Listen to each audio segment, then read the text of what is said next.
Alice. Thank you, Frank. Good morning. Good morning. Hello out there. Thank you, Michelle. Thank you, Tempe Center for the Arts, for inviting me to do this. I'm super excited.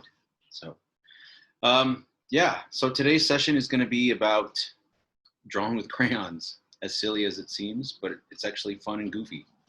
A little history about me. I grew up in Tempe.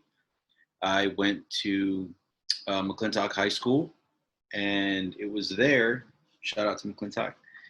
It was there where I realized I wanted to pursue art as a profession.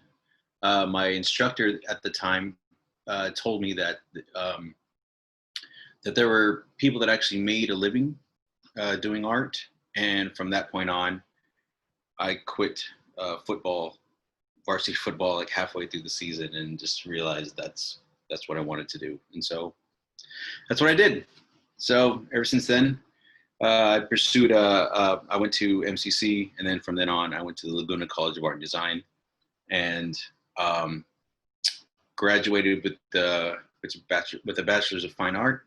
There, I lived in California for about 6 years. Then moved to New York. Lived in New York for about 6 years, and then moved back home. And now I'm currently the preparator at the Mesa Contemporary Art Museum, and I also juggle family and an art career. So, anyways, let's get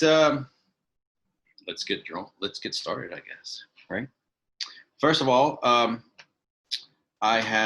just wanted to show you some supplies here. Actually, first, let me show you some examples of some of the crayon drawings. I'm sure I don't know if you've seen any of the flyers or anything, but these are drawn with some of the water-soluble crayons that I will introduce you to. They're a bit waxy. They're a bit more opaque than regular Crayolas, but Crayolas will also work as well. This is a recent one of a little street sign for an establishment in Mesa. It's called Bamboo. For my sketchbook, this is one that I did on vacation recently with Crayola crayons.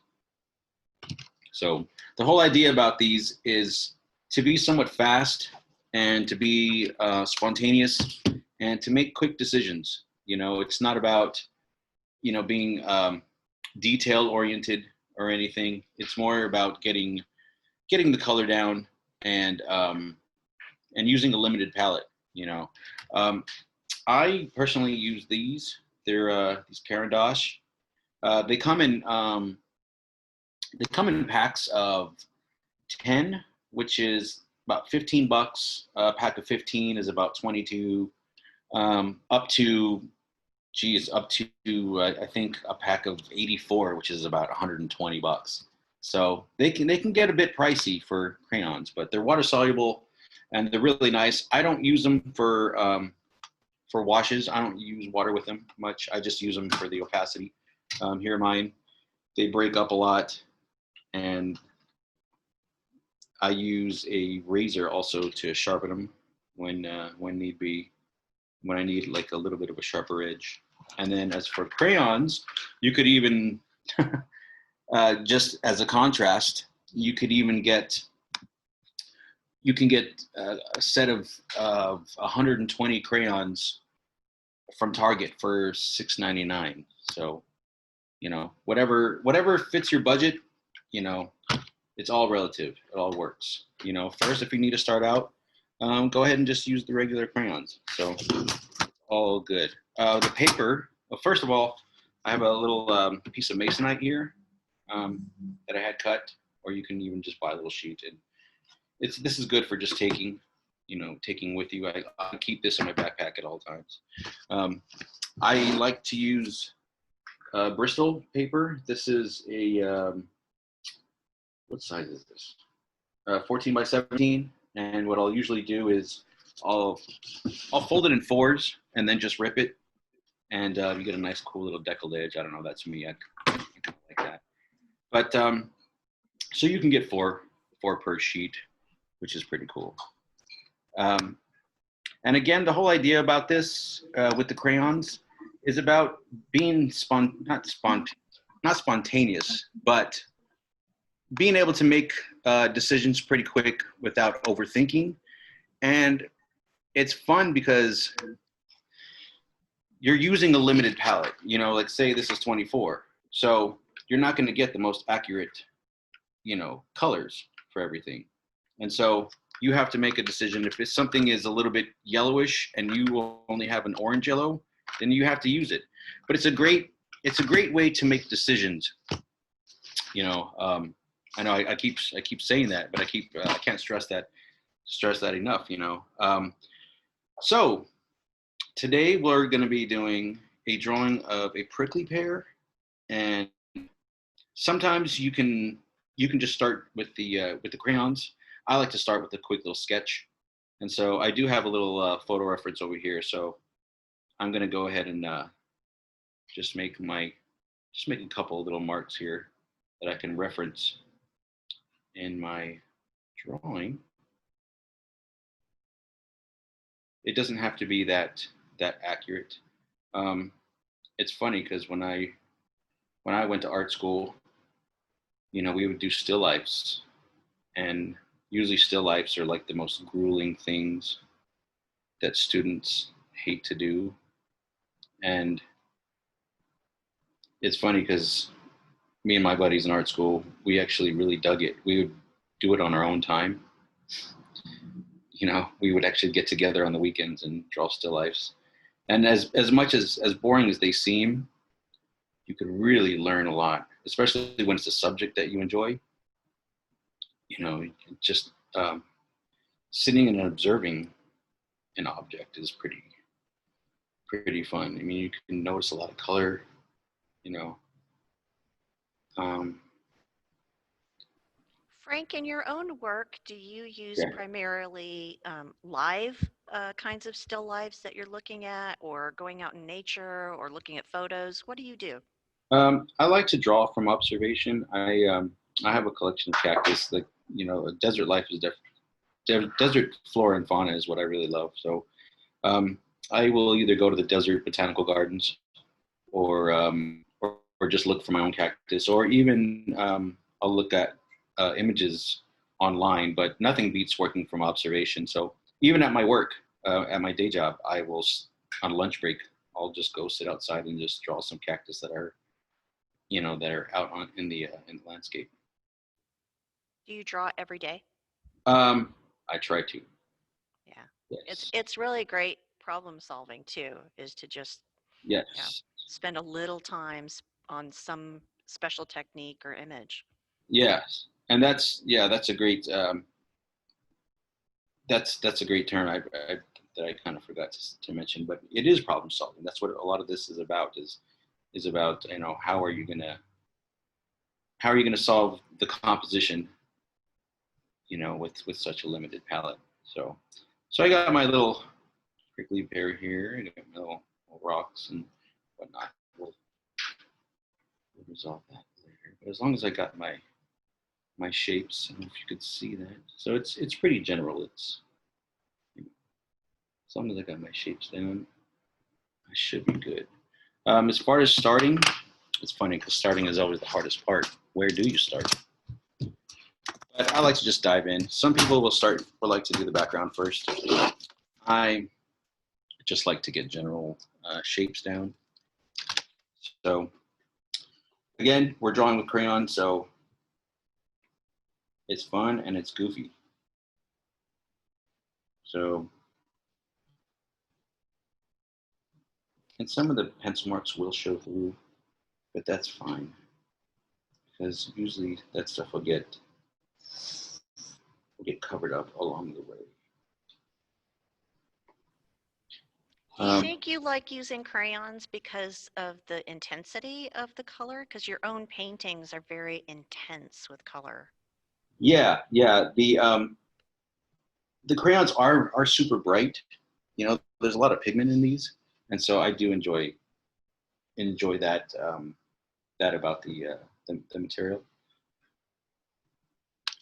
I'm just going to give a shout out to our patrons who are watching. And if you have questions for Frank while he's drawing, just write them down in the Facebook program and pass them along to us, and we'll start asking. Or even if you just want to give a shout out to Frank and say hi if you know him, or just want to say what a good job he's doing, please do that.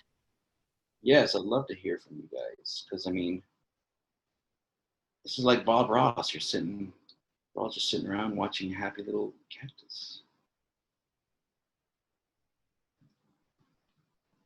So again, I'm not making just really quick, or I'm not fiddle-faddling about too many decisions. I'm just kind of looking at my reference and just putting color down, and it can be exaggerated, which is great, which is the fun part. And a little backstory on these, the way I got hip to these is when I was going to MCC, a group of us ended up going off to art school, and a good friend of mine ended up going to the Chicago Art Institute, and I went to Laguna. And so every holiday we'd come home and meet up. And a couple of my buddies that went out there, they were doing these drawings. Like, they would just, during their lunch breaks, they would just kind of sit on the steps or they would go to the field museum out there, and they would bring crayons and they would do these drawings, and they just did it for fun. And they kind of, when we would meet up for the holidays, they taught me this, and we were just kind of laughing on how goofy they looked and stuff. But I noticed that, despite how funny and goofy they are,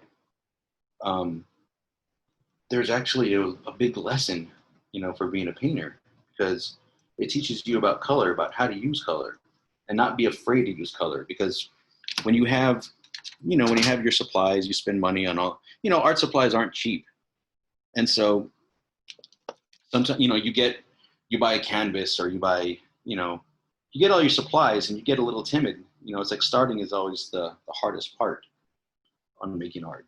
And this kind of relieves a lot of that tension, where you're not afraid to make mistakes. You're not afraid to just give things a try and have fun with it. And, that's kind of the main thing, is to have fun with it.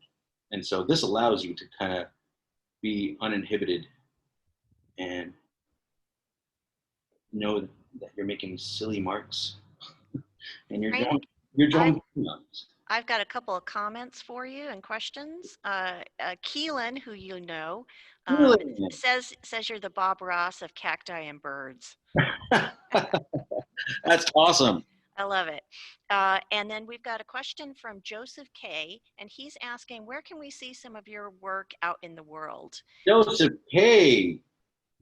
What's up, Joseph K? You could see some of my work locally at Starbucks.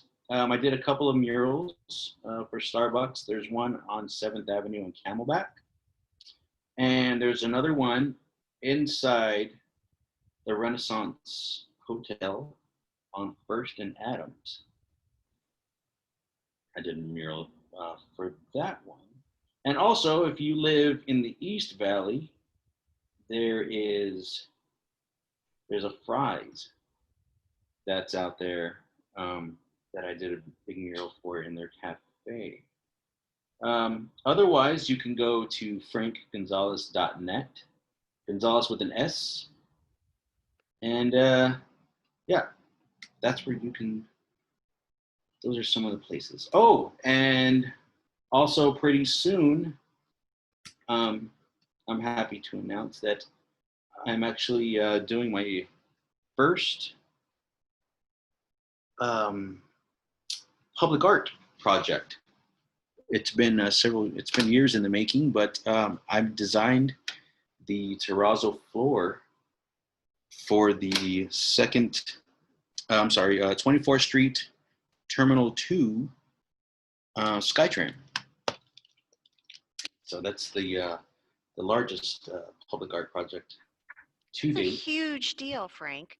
Congratulations. Yeah, I'm to see it unfold. Unfortunately, I can't provide any photos or anything at the moment, but I can at least announce it to you guys, and you'll be able to walk all over my artwork within, I don't know, within the coming year, or if not next year, at some point. So stay tuned. We've got a couple more comments. I've got Sean S. says, love Frankie's art. Keep up the amazing work, homie. Hey, Yeah. we got And Sean. Thank you. And we also have one of our teachers from one of the Tempe Union High School district. That would be Reagan. And she says, I love your combination of non-objective backgrounds with realistic flora and fauna. They're vibrant and fun. Your paintings make my Arizona soul happy. Well, thank you. Thank you. You know, I've always loved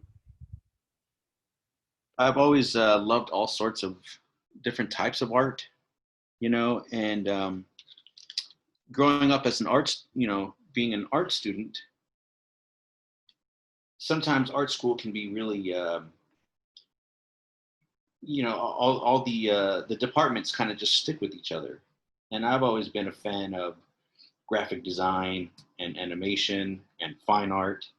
And, you know, I never really fit into the whole box of just liking one thing. You know, if you're a fine artist, you got to stick with the fine artist. Like, no, like there's so many different elements out there that are so you can learn from, especially as a painter. And so adding these elements that I really enjoy into my paintings, and with the abstract backgrounds and everything, it's always been kind of a struggle to learn how to meld these things together, you know. And but yeah, so I'm still learning as I go along, I guess, you know. But I guess it comes down to still just having fun with it, you know. And that's what I'm doing. It's a long exploration, you know. Um, Again, here I am, just kind of. Please let me know how it looks on your end. If this looks, you know, if this if you're getting anything out of this so far, if there's anything you would like explained, I'd be more than happy to. It looks great.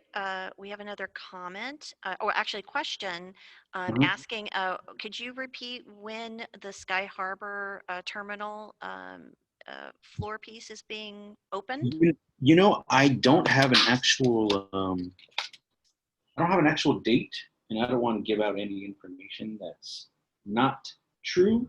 But I do know that it will be soon, or it will be at least maybe within, if not late this year, maybe sometime next year. I would recommend to people to pay attention to Phoenix Public Art Department through the City of Phoenix, and I'm sure that they'll do announcements about that because that's through their public art department, which they do an amazing job over there. Oh yeah. Yeah. Also, I want to correct myself. It wasn't Reagan that asked that question earlier from Tempe Union. It was actually a teacher named Katie P. So I'm going to give her a shout out. Oh, PDP. And then we also have a question from Nalai. And would you recommend going to a private art college or going to university and having an art major there? And then I'll also throw out how a community college education also helped you. Ooh, good question. Um, well, I can only speak for my own journey, but honestly, um, community college, I I actually got one of the best. I was fortunate to get one of the best educations um, from instructors at community college. You know, I would say even just in general, just to get your gen ed and everything out of the way at community college versus just jumping in feet first at a university. Um, there's a lot of great instructors that are at community colleges. You know, the teachers are there to really, because they really want to be there. You know, the classes are smaller. You know, um, I don't. It really worked out for me. I was super fortunate. You know, but as far as recommending it, that's something that you had to figure out for yourself. I mean, again, I can only speak for my own journey, but I do remember, it's kind of funny. I exhausted pretty much every art class that I could at MCC, and it wasn't until my instructor told me that it's kind of time to fly the coop, and maybe I should consider art school. And coming from a Latino Chicano background, you don't really leave your family. You don't really, just you don't just up and leave. And so he was my instructor encouraged me. He says, "Well, go ahead and just go to the portfolio days. Just see what what it's. It doesn't hurt to show your portfolio." From then, I actually I was nervous, but I showed my portfolio around, and I had a couple of art schools, Art Center, and the Laguna College of Art and Design expressed an interest in my portfolio, and they said, "Yeah, you're ready." And the Laguna College of Art and Design ended up offering a half-ride scholarship. I was oh my God, I was over the moon. Except I was so naive, I had no idea where Laguna Beach was, and I thought, oh, well, this will be fun to live in a little beach town. Little did I know that it can be a little pricey, but it worked out well, to go to art school. I definitely recommend artists go to an art school just for the life experience. I mean, one of the most valued classes I even took at art school, surprisingly, was a critical reasoning class. It was there that I learned about Joseph Campbell. I learned about, oh man, I learned to question things. I learned about comparative mythology, and like all these different things somehow subconsciously just kind of feed into your work. I had a great experience. So I would definitely recommend, like I said, just life experience wise, getting out and going to art school, because as I learned from Joseph Campbell, it is like the hero's journey. That's what I did. I moved away, and then I came back home. Something about the desert was calling me.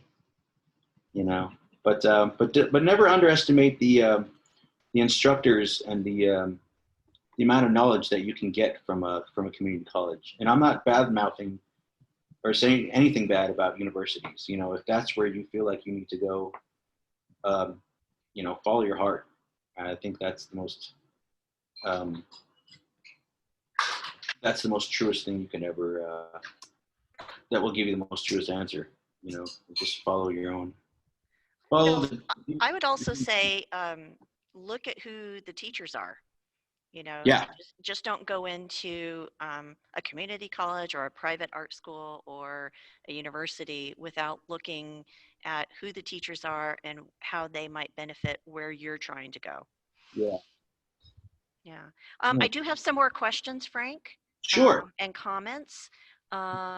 So Ava wants to know, Frank, do you do the art in your house? I do. I had a studio that I built in the backyard of my mom's house in Tempe, and I would go there. I'd get up about 5 a.m. and I would travel to the studio before work and then head to my day job after. And that was my routine for a while. Well, ever since 2020 happened and the whole pandemic, I've been working from home. And since then, I kind of set up shop here. Uh, I do have plans on making a studio on my property here, but in the meantime, I'm just working in our dining room area. So it's been a shift for sure. What kind of blending stick are you using? This is not a blending stick. This is No, it's not. Oh, it's actually a crayon. Oh, sorry. Yeah. Oh, sorry. There you go. Ooh, this is weird. Okay. So there you go. Cool. It's kind of the same from the video. It's kind of the same color as a blending stick. Yeah. See, that's what's neat too is, you could still draw on top, Yeah. and get some really neat effects with these. You could push back something that's too bright.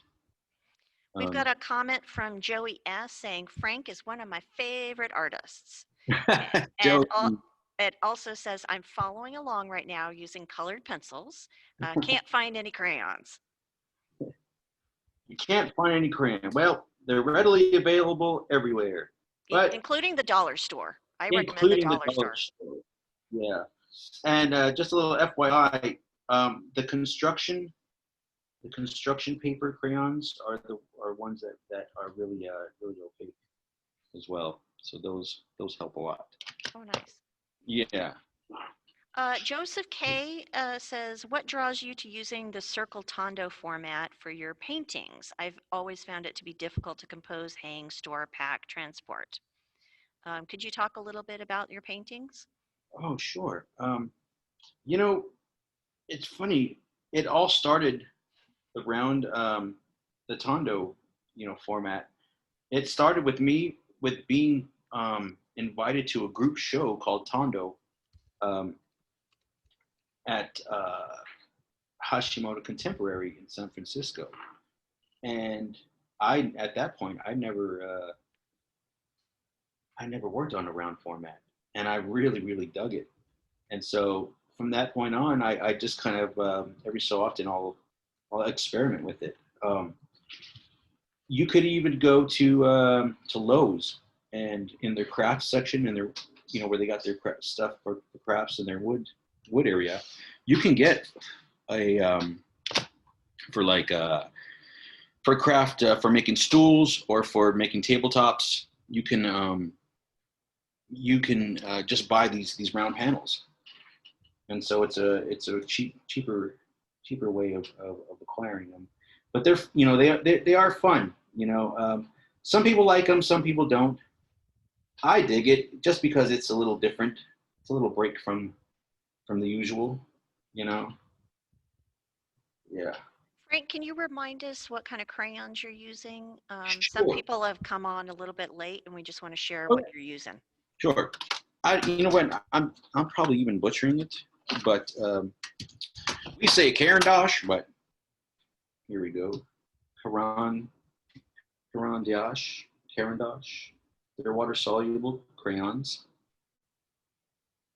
This is the Neo Color 2, water soluble crayons. I have the 40 pack, but you could even buy again, just to reiterate, you can go to Blick or you can go to Jerry's Artorama and you can purchase some there.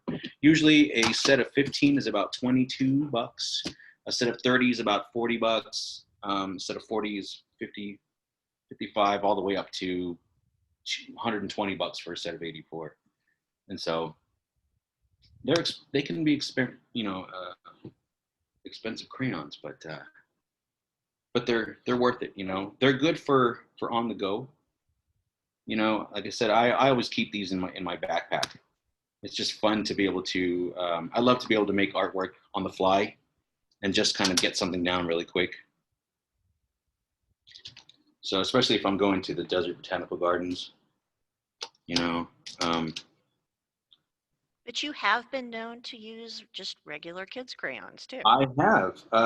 Again, here, let me show this again for those that this one we just did a little recent family vacation to Sedona, and my son had his crayons, and so I did a little still life of a Coke can on a receipt. So, That's cool. yeah, you can still use regular crayons. Again, it's about the decisions and how you break down color. Just break it down to flat shapes. Hey, Frank, will you help me give a shout out to Courtney D and her class? They are joining us. I believe they are over at Compadre High. Hey, good morning. Good morning. How are you? Welcome. Today we're drawing with crayons. I'm glad you're joining. It doesn't get better than that. Yeah. a grown man drawing with crayons, but it's fun because it doesn't matter how old you are or what you're, where you are in art. If you're a studio painter, if you're a graphic designer, if you're, you know, um, an animator, or just someone that likes to make art, it's mobile and it's fun. And there's really a good lesson with this too. You're making decisions. I think a good reference when it comes to color and stuff like this is look at David Hockney. He's been doing these iPad drawings, but it's so cool because even his paintings, his landscape paintings, have been he uses a lot of these different mark makings and these different shapes and whatnot, but it's almost the same. It's almost the same spirit. These are my little rocks. Do you like my funny little rocks here? But yeah, so if you get a chance, look online. Gosh, that's what's amazing is we have access to so much art. Before it was just like you could either go to a museum or look at books. You had to really search it out. Now everything's at our fingertips. It's so cool. We can find out about artists across the world, like what they're doing, in an instant. It's an amazing time right now, despite, how things can be a drag here and there, but, there's still a lot of good things, and how we use it. So yeah, look up David Hockney. Ava would like to know what's your favorite piece you have done? Oh my gosh. And I would like to know, did you keep it or is it in somebody else's hands, a collector's hands? You know what? My father's a good collector of my work. My father, Good parent. yeah, my dad will. What's funny is I've even posted crayon drawings on my social media that I've done for to sell, because I do sell these as well, on my social media. And I'll text a picture to my father, like, hey, look at this, and he'll buy it. He'll say, I'll take it. Aw. Yeah, which is kind of hard, it's to sell it to your father, but he does have a really cool collection. I gotta say. Maybe we need to shout out to some museums. If you want to borrow an original Frank Gonzalez, talk to Mr. Gonzalez. Yeah, exactly. Yeah, that's so funny. So yeah, so again, here I am making decisions about rocks, and it's still just slowly. It's about the values at this point, and you could still have fun with, river rocks or pebbles or have different tones, but when you layer these colors. Frank, you have a day job that is working. You install art for artists at Mesa Contemporary Arts Museum. Mm-hmm. Do you find that interacting with other local and national artists has also inspired your work, or how you get your work out there, or anything like that? I think just the experience itself, to be able to work with artists I would have never thought I'd be working with, has been a complete joy. I had the experience of working with Robert Williams, the godfather of lowbrow art. I've got to go to Cheech Marin's house and pick out artwork from his home, from his collection. It's, That's amazing. yeah, it's super, super cool. And it's great to be able to, at the museum, my job is to put up the artist's work. It's their time. It's humbling when they like the way the work is hung, the way it's lit, the way it's displayed. That makes me happy. You know what I mean? Because you're there to make them shine. And so I get a lot of satisfaction with that. And I also like the problem solving part of it, because sometimes you'll get artwork that has no hardware, which I'm sure you're probably aware of that. Or you know a lot about that. Oh, yes. you know, and so you have to be creative and say, well, how are we going to hang this? How are we going to hang this piece? How are we going to make this happen? How are we going to light it? How are we going to place it? I mean, it's amazing knowing that I have a job where I hang artwork. You know, I know a lot of people don't really think about it, you know, but the artwork has to get on the wall somehow, you know, and but it's great because even now there's college classes on, you know, museum studies and everything, which is really neat. But There is an art to exhibition layout and how you choreograph people through a space yeah, and the experience of what artwork should go next to what artwork. And I really admire those skills. yeah, they speak to each other, and it sounds weird when you try to tell people that, but it's, you know, it's true. You know, artwork really does. They talk to each other. It's fascinating. So Ava would like to know if you would ever let clothing stores use your art as a print for their clothes. Sure. If they wanted to contact me, why not? I'm always open to something new.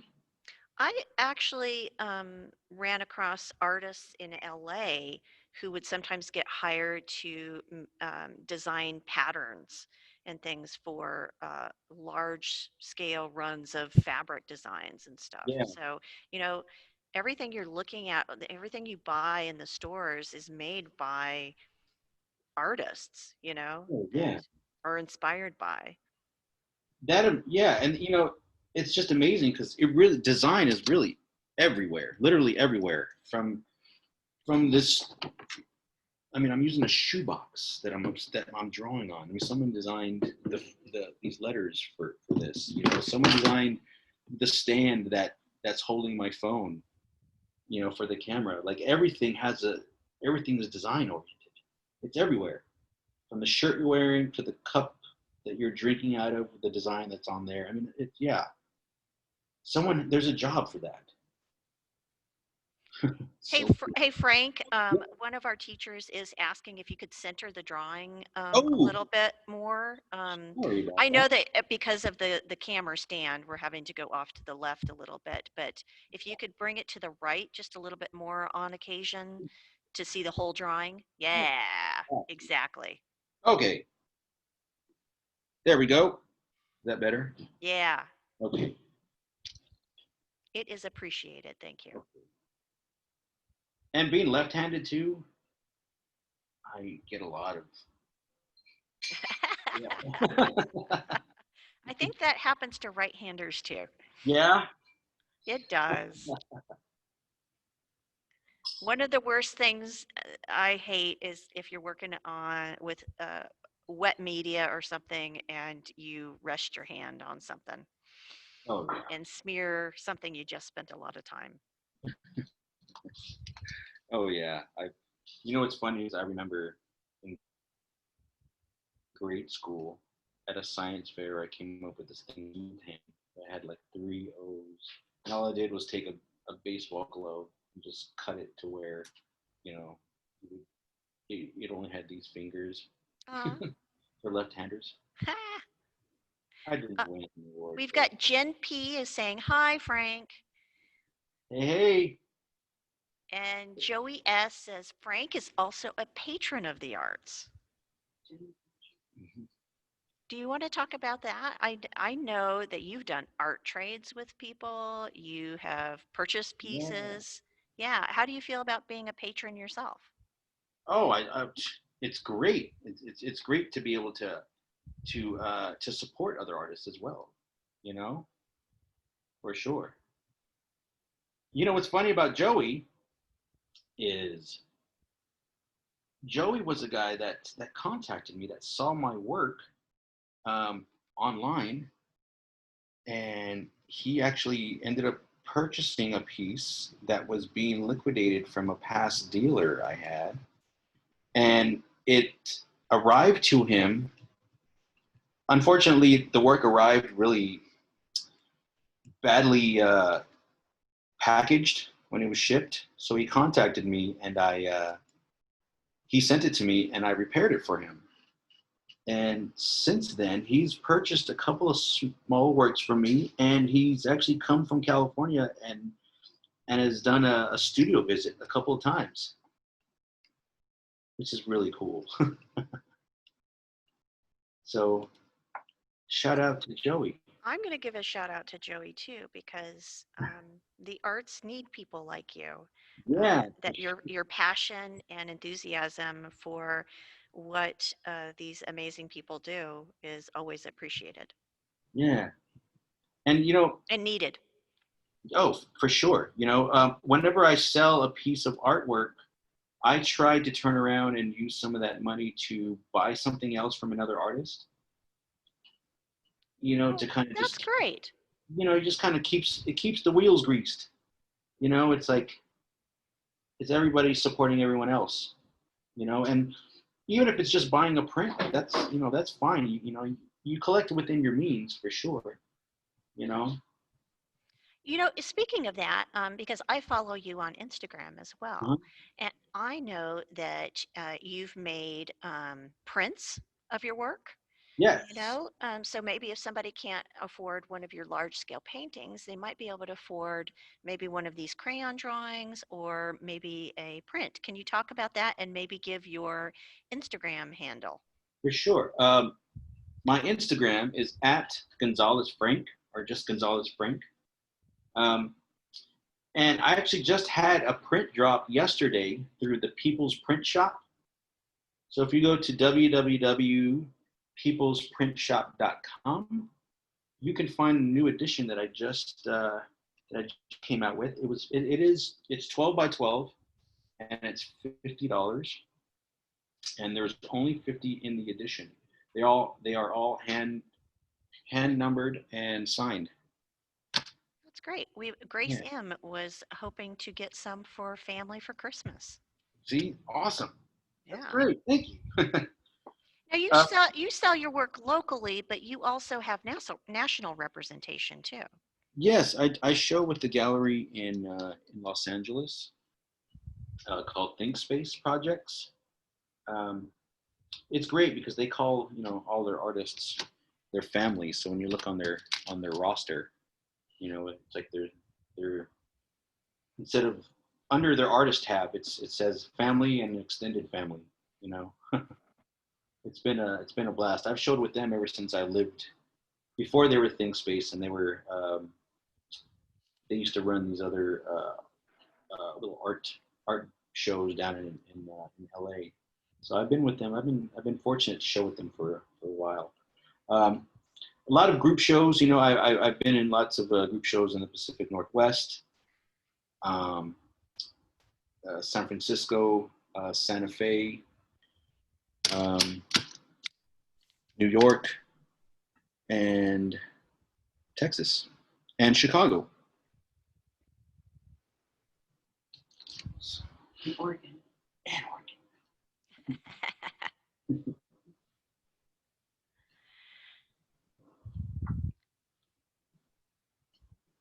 So if there's anything else you want to know about these crayon drawings, or if you just enjoy watching me draw these, I'd be more than happy to.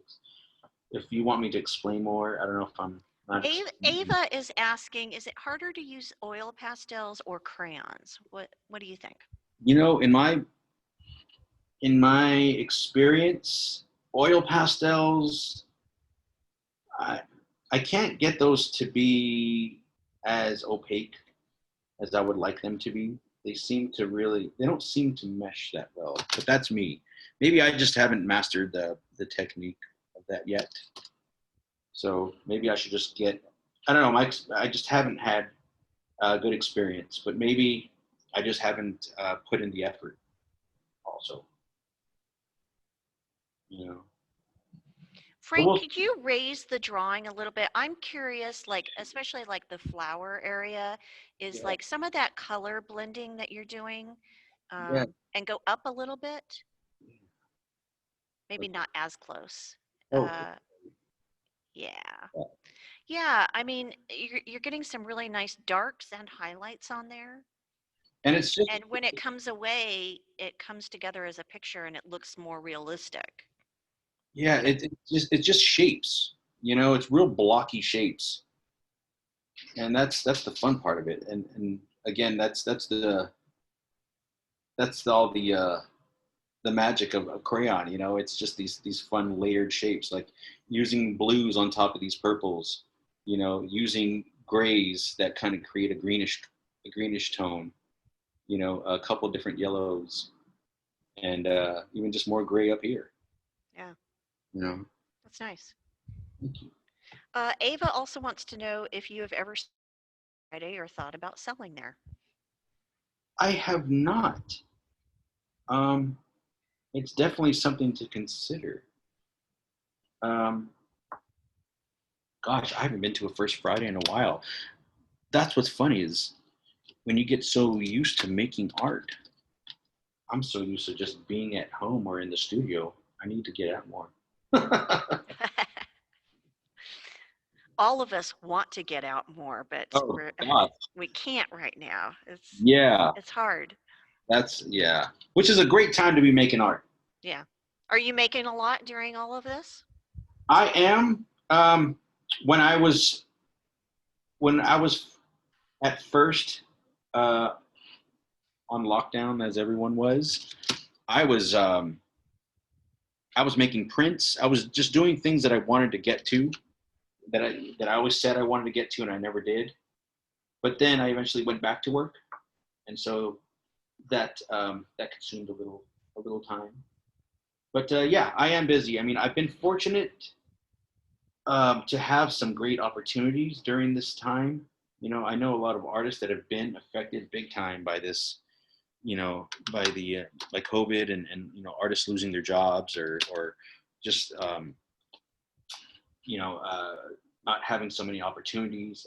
I've been fortunate to have people reach out, and I've been able to do some really cool commissions and stuff. So it's definitely kept me busy. I just completed a series of paintings for the new. It's called Scottsdale Canopy in downtown Scottsdale. It's a hotel, of course, down there. It's part of the Hilton. Um, so I think they're opening their doors there pretty soon. And you can go down there and check it out too. You've got a little bit of cross hatching going on now too. Yeah, because then you get these cool little. You can see you get these cool little glowy undertones of the green, and then putting dark green over it. And, prickly pear is bluish, purplish, but you could add green to play with to punch up some of the other colors. And so, what I like to do also, just to kind of frame it, and you know, because the drawing is raw and everything, um, which I learned from my good buddy Preston Graves. Shout out to Preston. He's the one I went to MCC with, and he's the one that hit me to the crayon drawing. So I've kind of got this little technique from him of, creating the cool little border with the black. And it doesn't have to be perfect. It could be fun and wonky.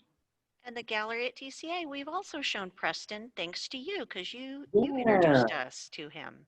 Yeah. Preston now resides in the Pacific Northwest in Seattle.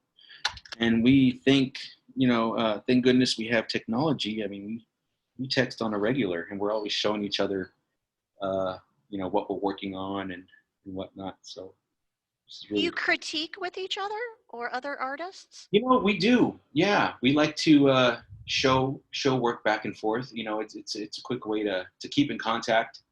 You know, um, yes, we do. We do critique work. It's super fun. Again, just to reiterate, I do offer these on my Instagram. They're usually about 120 bucks. Um, I like to make these because they're more accessible. Because sometimes the gallery work can be a little expensive. Sometimes I can't afford my own gallery prices. So, this just makes it more accessible. Art should be accessible. And so between the prints and the crayon drawings and everything, it's like there's always something that someone can afford. So there's work out there for different budgets. Will you be posting this one for sale later? You know what? I think I will. We've gotten a question from Cody actually. Yeah. So while we're on that subject of posting, I'm also going to encourage people that are watching and making art. Please share with us. We would love to see what you are drawing and what you have been inspired to do based on Draw-A-Thon or just what you're drawing in general. So please give a shout out to the gallery at Tempe Center for the Arts. You can hashtag Draw-A-Thon or hashtag Tempe Arts, and we would love to see what you are doing. Yeah. And if I can, I'd like to give a shout out to my nephew Bradley, who's watching right now. What Excellent. up, Hi, Bradley? Bradley. Welcome.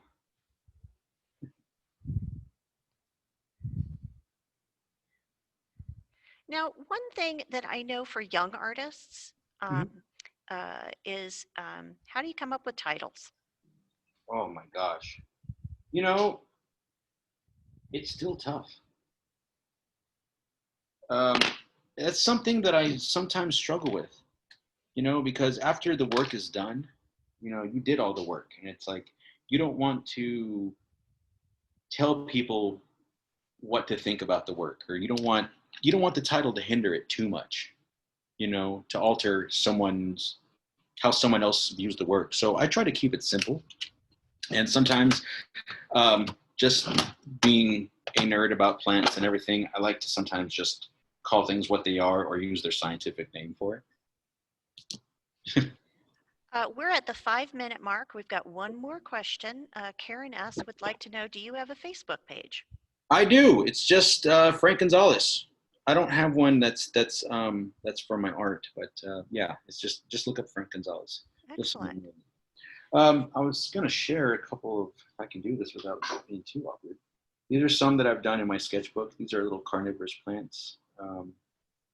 How many plants do you have Oh God, that you have at home? Because you grow them yourself I too. do. If you see, like to my right, where I'm pointing right here, I have a terrarium in there of carnivorous plants. Oh, there you go. That's great. Let's see, that light might be a little bright, but yeah, we have carnivorous plants there. We have plants throughout our house and our property. So yeah, big plant nerd Excellent. for sure. Frank, we're at the 5-minute mark. Anything else you want to share your website again? Yeah, sure. It's www.frankgonzalez.net is my website. My Instagram handle is Gonzalez Frank, Gonzales Frank. I am on Facebook as well, just Frank Gonzalez. I think my profile is just my face. So. Frank, this has been a lot of fun. Thank Oh you my God. so Thank much. you. Thank you. Any last words of wisdom, especially for our teen audience out there? If you're interested in making art, don't stop. Just keep making it and enjoy the process. And don't forget to have fun. Just have fun, because we're not trying to be heart surgeons or anything, but we can still bring joy to the world and just have fun by making art. Yeah, and especially during these times, Oh like gosh. some of the best art that I'm seeing nationally and globally is about some of our social justice issues. Yeah. So it also can be about anger and pain and all of those things. So Yeah. It's all um, positive. yeah, For thank you sure. so much, Frank. Thank you. Thank you for Yeah, everyone that chimed in. excellent. All right. All right, thanks, Frank, and have a great rest of your day. You too. Have a Keep up great the good weekend. work. All right. Thank you. All right, Cody, we'll have you switch over to me. And oh, I guess I've got to do it. So, hey, folks, Thanks for tuning in for Frank Gonzalez's session about drawing with crayons. And don't forget, as adults, we can continue to play with crayons and clay and Play-Doh and whatever you want, is experiment with things. You never know. In contemporary art, all sorts of artists are always experimenting with new media and new materials to draw, to make sculptures, to do anything. One of the nice things that we like to point out about the skill of drawing is it relates almost to every kind of media. Whether you end up going into doing photography or doing sculpture or whatever, is that problem solving skill, working out dimensions, thinking about observation, all of those things are learned through the skill of drawing. So if you're a young artist out there, or an adult who is just taking it up, one of the things to think about is just play with it. You don't have to be the best drafts person, but just problem solve. You can take those skills into almost everything that you do. I know a lot of artists and also engineers and scientists and all of that who kind of have creative bug, who continue to doodle in their notebooks, and that can be a rest for your mind or a way to get back on track. So don't forget to do those kinds of things. So next on the agenda for Drawathon is Pape Solomon. And Pape is a young artist. He's a fairly recent graduate from Arizona State University's Herberger School of Art, a wonderful painter. We were just talking to him the other day about he's kind of skilled beyond his years. And he's been doing these really incredible portraits of other immigrants and people that he knows, and really telling their story through portrait painting. He is going to be sharing some drawing skills of doing a portrait. So again, I want to encourage everybody, ask questions via our Facebook page. Share your work, whether it's today or tomorrow or this next week. We want to see what you've been drawing, inspired by this event, by the artists that we're showing. And give a shout out to these artists, and give us a shout out and let us know how we're doing. And I'm going to hand the floor over to Pape. Welcome. Thank you. Can you hear me? We can hear you. So good to see you. Likewise. Thank you. So would you tell us a little bit about yourself before you get into your demo, which you're actually going to be narrating a video you created? Correct. Well, my name is Pape Solomon, and I am a painter. My current work has to do with depicting young African immigrants in the diaspora with the intentions of putting forth their narratives. I am trying to break out of this single story mentality of young Black individuals and promote a wholesome tale. That's a little bit about me.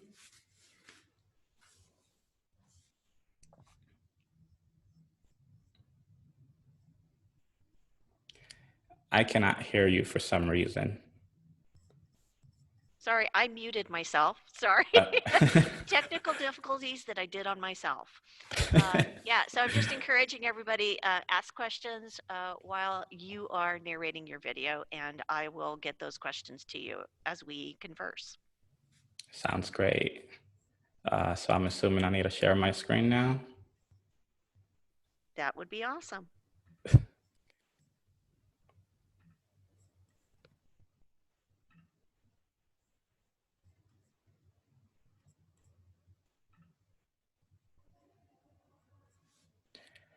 Okay, well,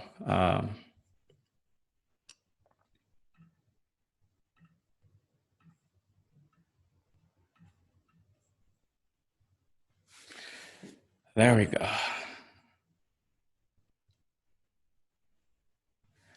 Okay, so this is a video that I pre-recorded 2 days ago of a portrait, a very famous portrait just recently became famous due to tragedy. I'll just let it play, and I'm sure the portrait is gonna eventually unveil itself. Right here, I am just laying out the materials that I'll be using. So as you can see, I have a mechanical pencil, which is a H pencil. And then I have a B pencil, and I have a HB pencil, and then a 2B, 4B, 6B, and 8B. And then I have a charcoal pencil, and then my kneaded eraser, regular eraser, and then I have my mechanical erasers. And then the funny blue thing in the middle is a plastic palette knife with a sponge on the top of it. And it's oftentimes used for pastel drawings and things like that. But I like to use it to help me get a ground when I'm using my graphite.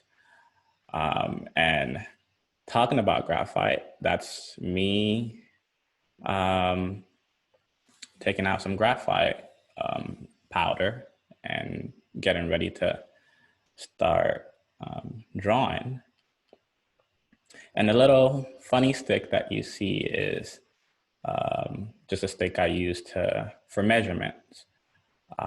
Eventually, in the video, you'll see how I use that to help me get proportions correctly. I mean, when you're doing portraits, proportions are very important. A little mistake will give you a different result, create a portrait of someone else. And if you're trying to paint someone, you don't want them looking like other people. And currently, I am just playing around, creating gestures that will allow me, in a way, I'm mapping things out.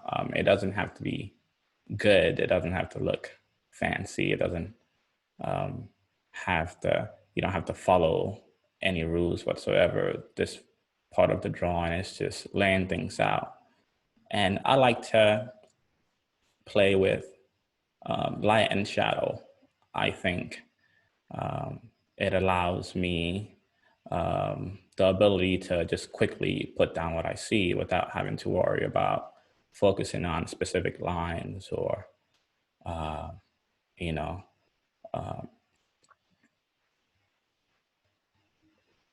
this point is me. I don't know if you can make out the portrait, but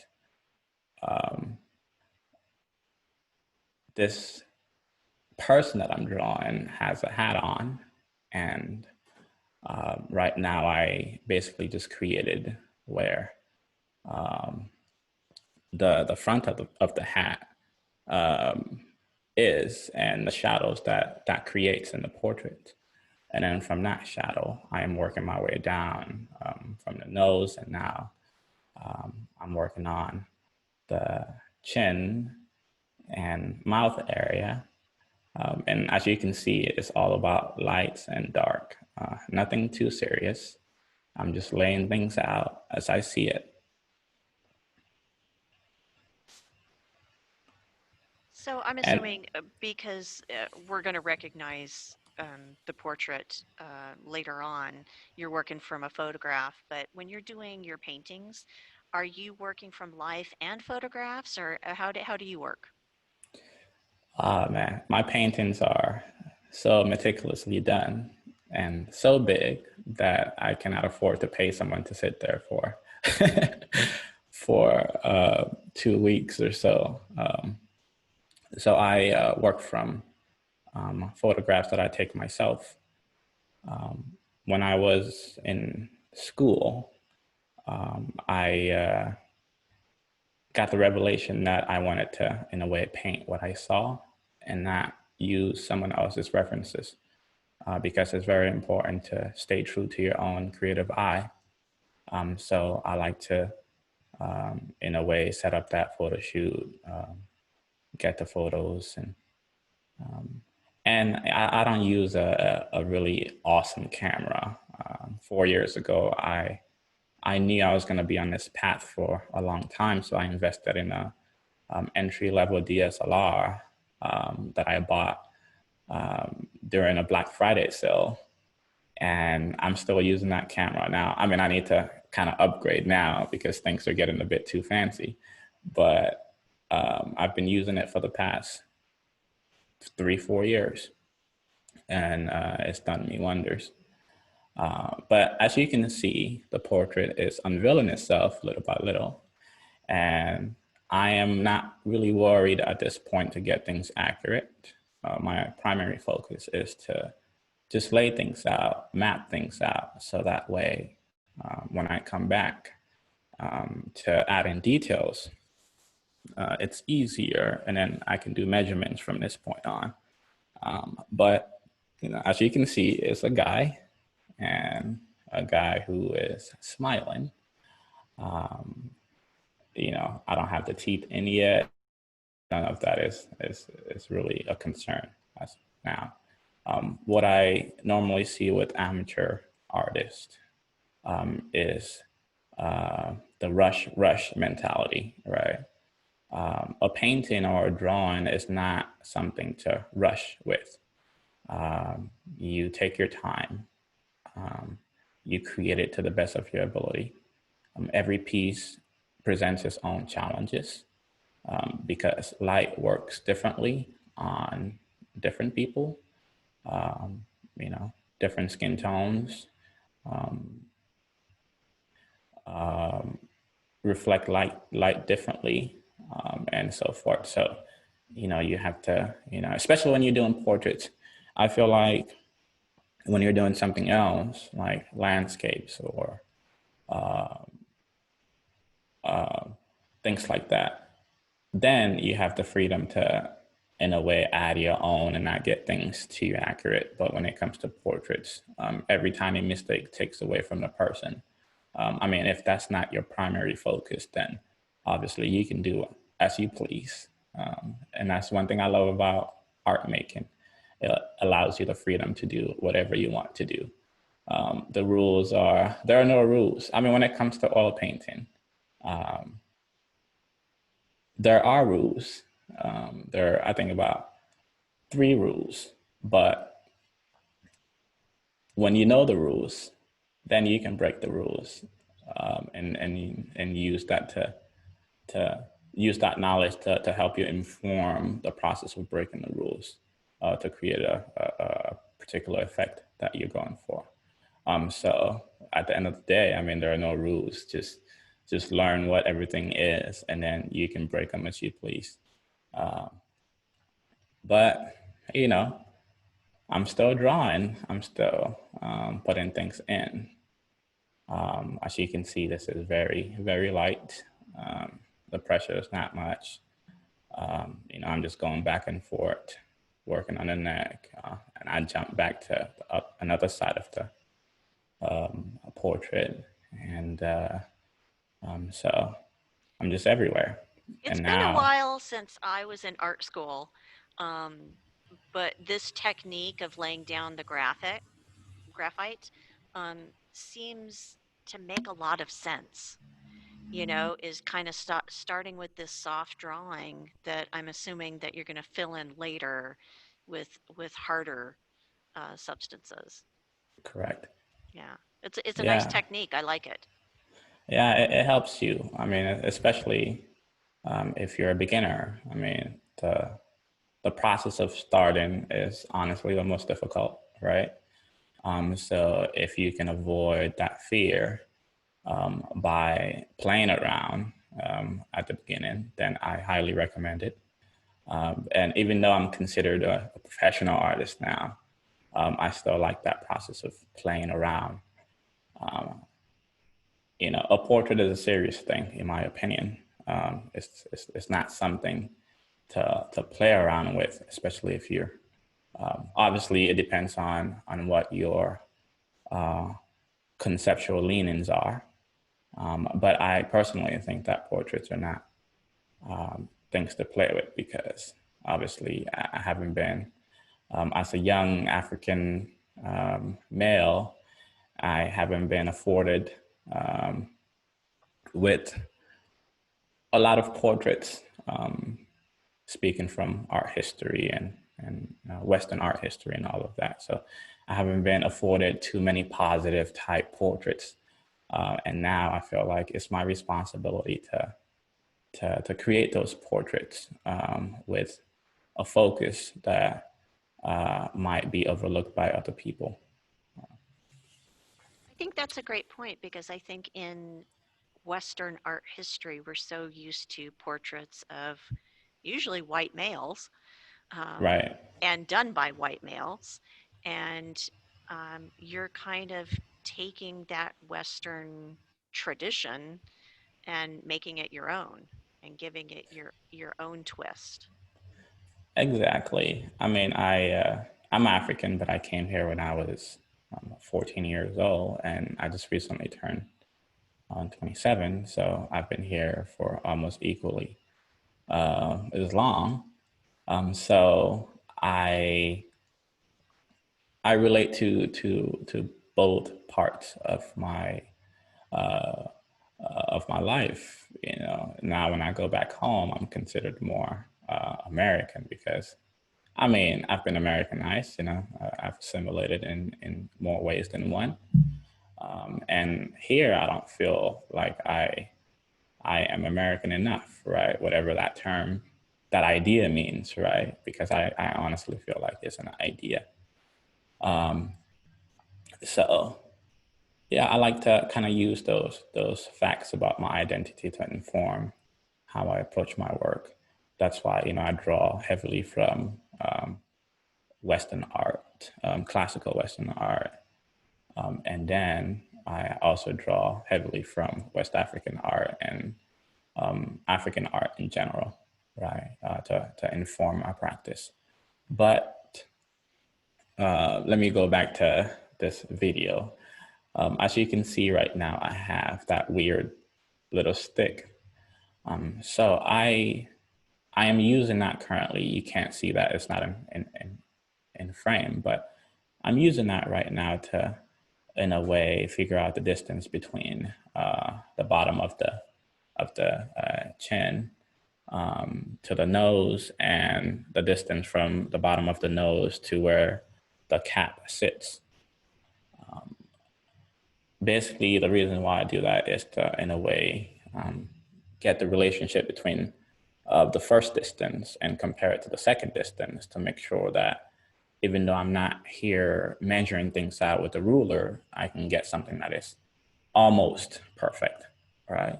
And with portraits, that's one of the most important things to do, is to get those very tight measurements, especially in the face area, because, like I said previously, one slight mistake might have your portrait looking like someone else. And I mean, that's also a rule you can break depending, like I said, on what you want to achieve. If you want to create deformed facial features, or even body parts, you can do that. But just knowing how to capture someone as closely as possible is a skill that I feel like every artist needs to have. It needs to be in your toolkit, and then you can obviously keep it, use it frequently, or keep it and not use it at all. Hopefully you use it, because I also believe that if you don't use it, you lose it. So I believe in that too. I have just come back to drawing after a 20-year hiatus, and I certainly lost a lot of skills along the way. So I get what you're talking about. right. Hey, just for a second, could you give people your web address and Instagram handle so that if they want to see some of your paintings, they can also do so? And then I'm also going to encourage people to shout out some questions or comments for us, and I will share them with Pepe. Okay. I'll start with my website. I haven't really gone public with it yet, but it's active. I'm currently in the process of making some major updates to it and eventually publishing it. But you can find it at www.papesolomon.com, and that's spelled PAPAYSOLOMON.com. My Instagram is at Pape Solomon. Again, PAPAYSOLOMON. Fairly easy.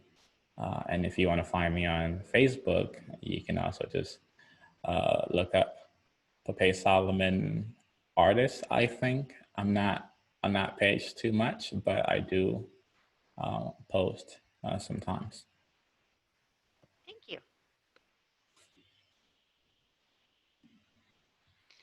What has been the response from some of your sitters to your work?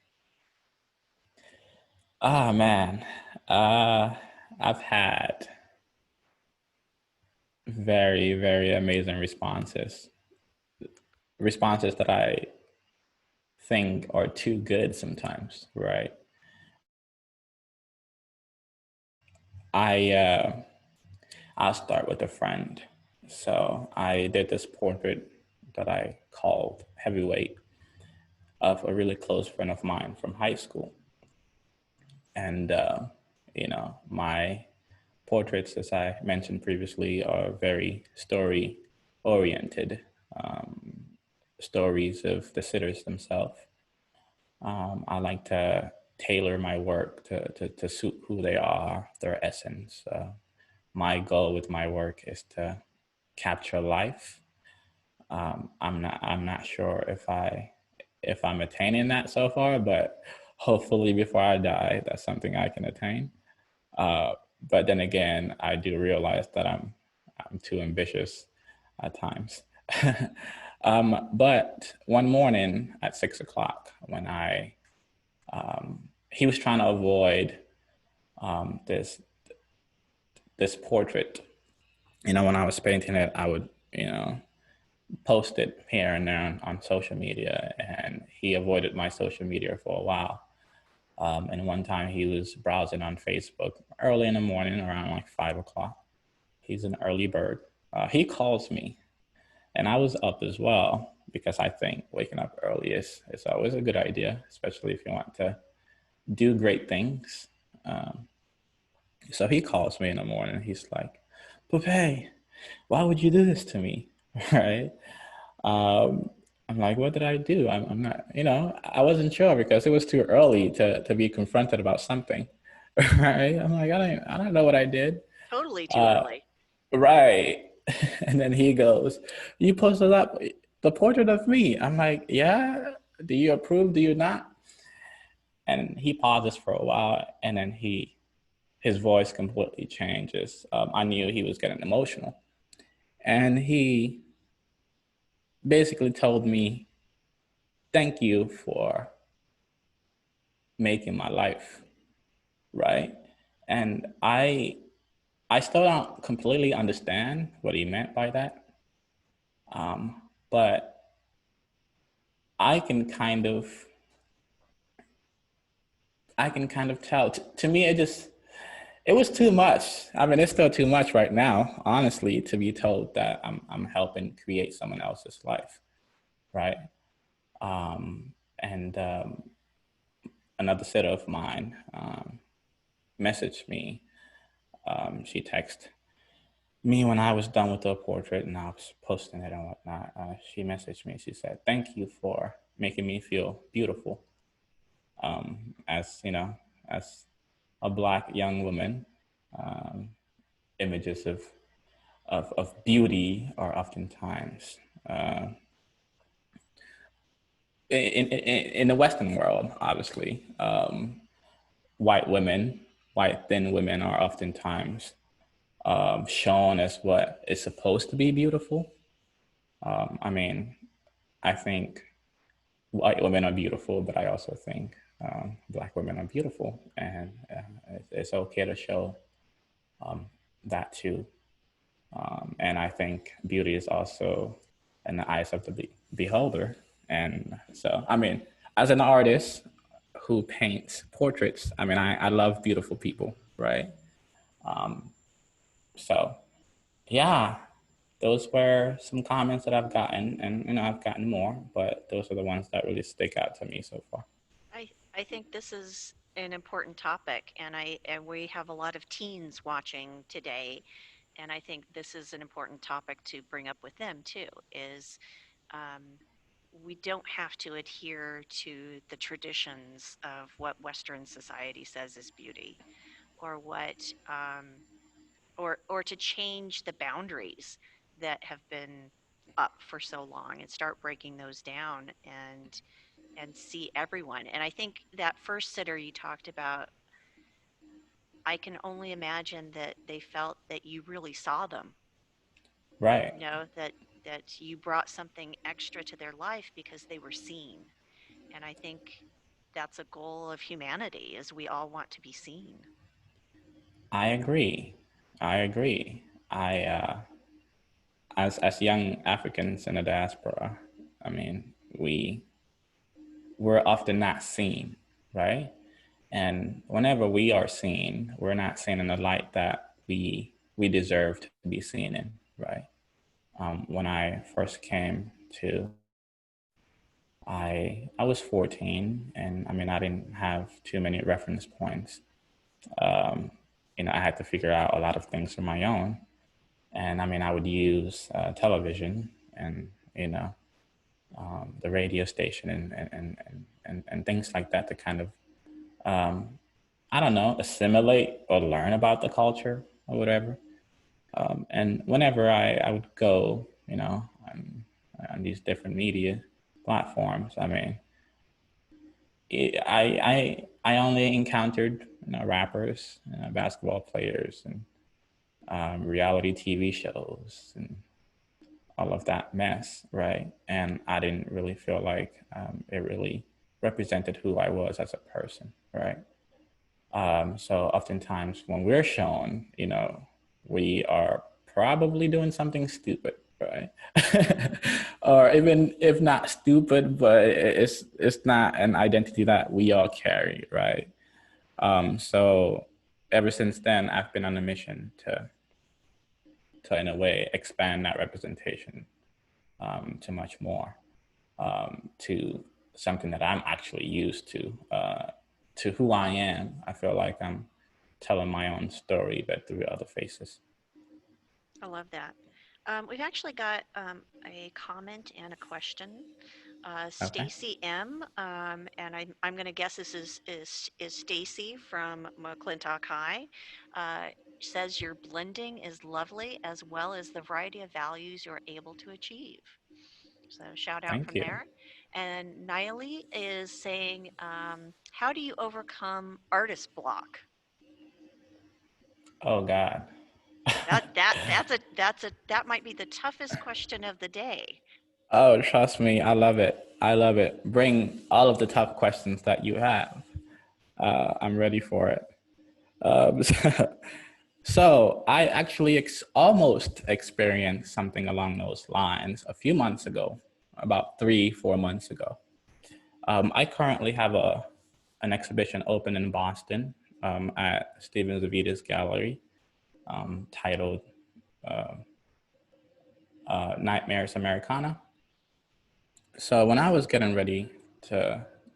preparing for that exhibition, I mean, I knew what I wanted to say.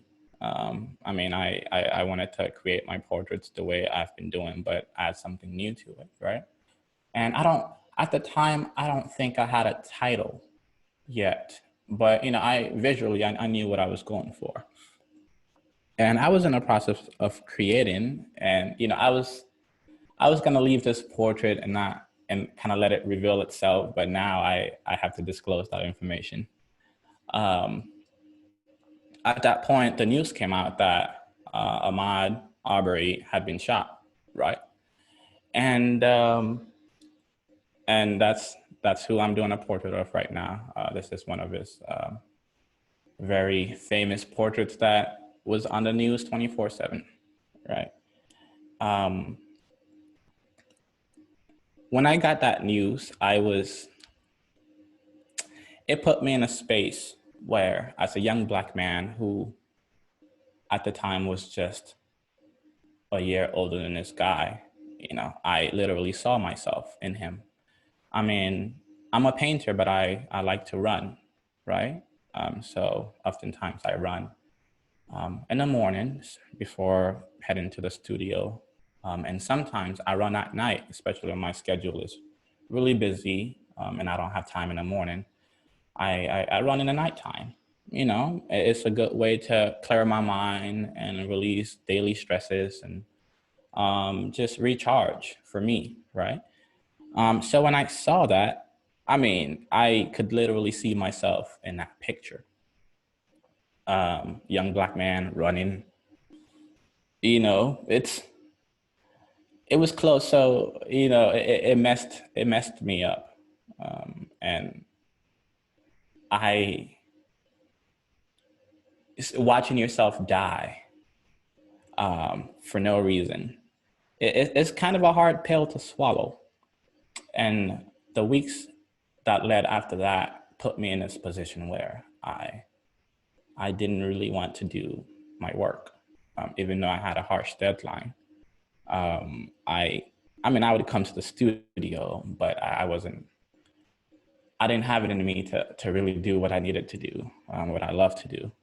But I came anyways, and I would come here sometimes in my studio and watch a movie or watch comedy skits on Comedy Central and other platforms. I still wanted to be in this environment because to me, this is my sanctuary. This is my temple. This is my safe area, right? Outside can be too dangerous for someone like me. I mean, even driving, right, could be a reason to die, right? So I came in here anyways and,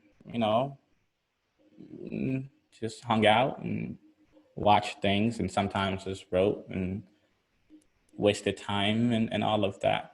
But I mean, as I hung out, I tried to draw or paint. Sometimes I would mix the paint and leave the paint and let the paint dry. I mean, I paint in oil, so it takes a few days for it to dry. But so I did that for quite a while. And eventually I just picked back up and I knew that I needed to, that I wouldn't be of service if I just hang out and not do my work. And I feel like that's something that racism and all of these things do. They create an environment where our minds become so poisoned, right? Creates all this trauma for Black people, particularly, where that keeps us away from wanting to do our work, right? And I feel like the work is where change happens.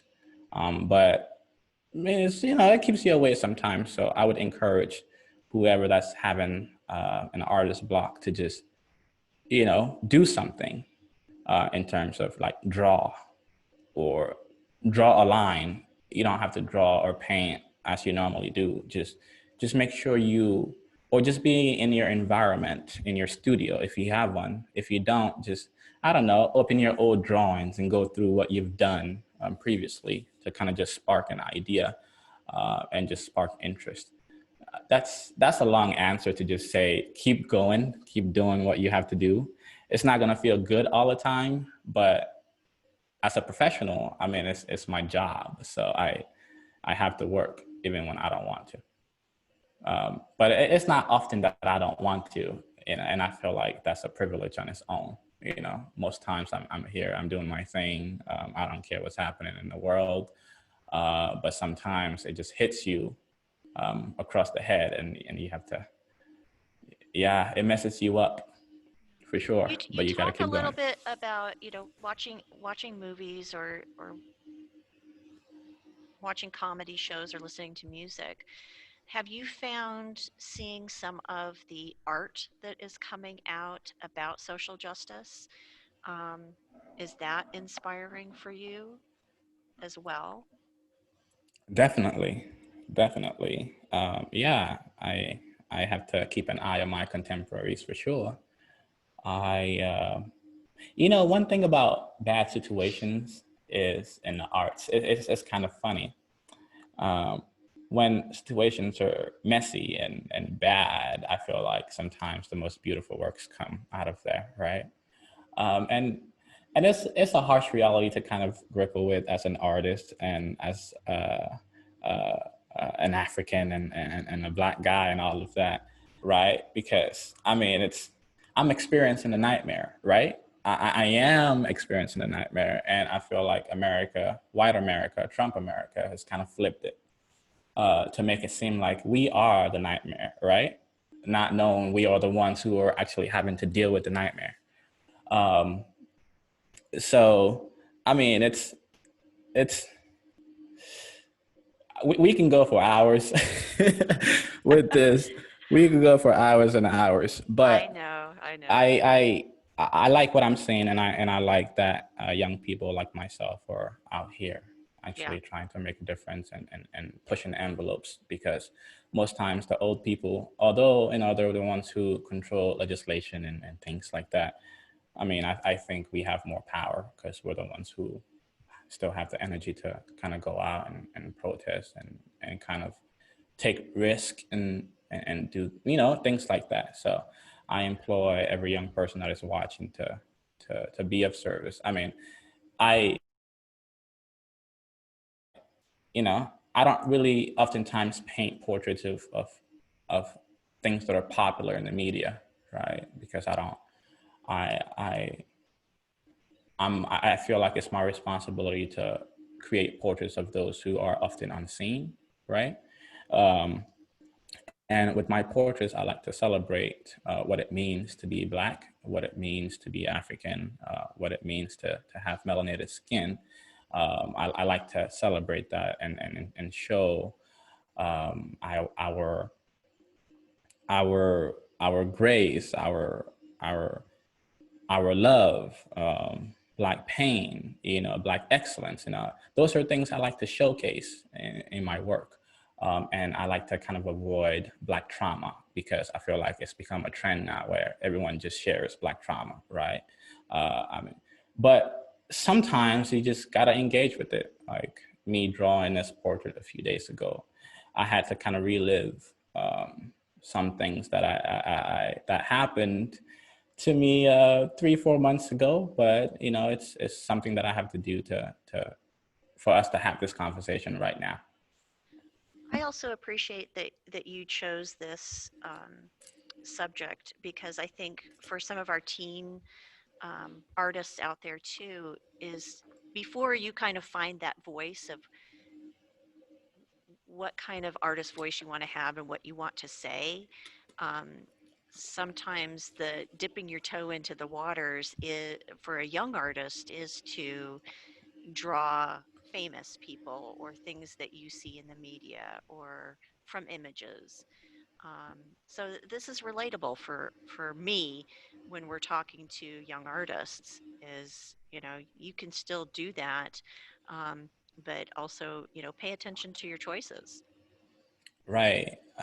People think that art doesn't really have that much power, but I completely disagree. I mean, I feel like just having an image is a powerful thing, right? An image is an idea, and an image can spark something else.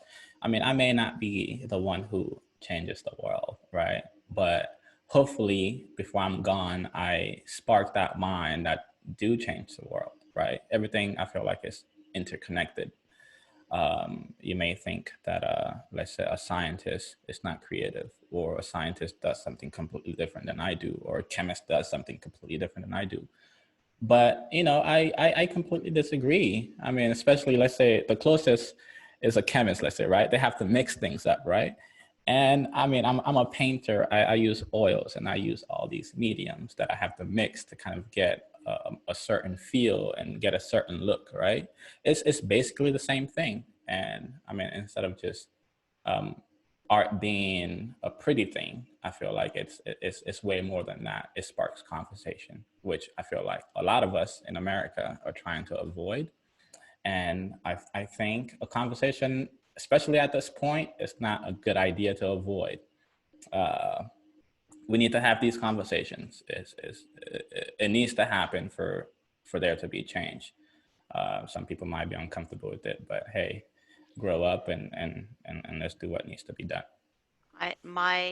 Our artistic director of City of Tempe, Ralph Remington, often says, "Lean into discomfort," and that has been something that I think we're all having to face and do more. So appreciate you talking about it.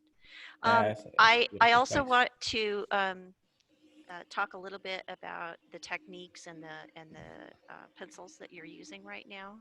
Of Um, course. yeah.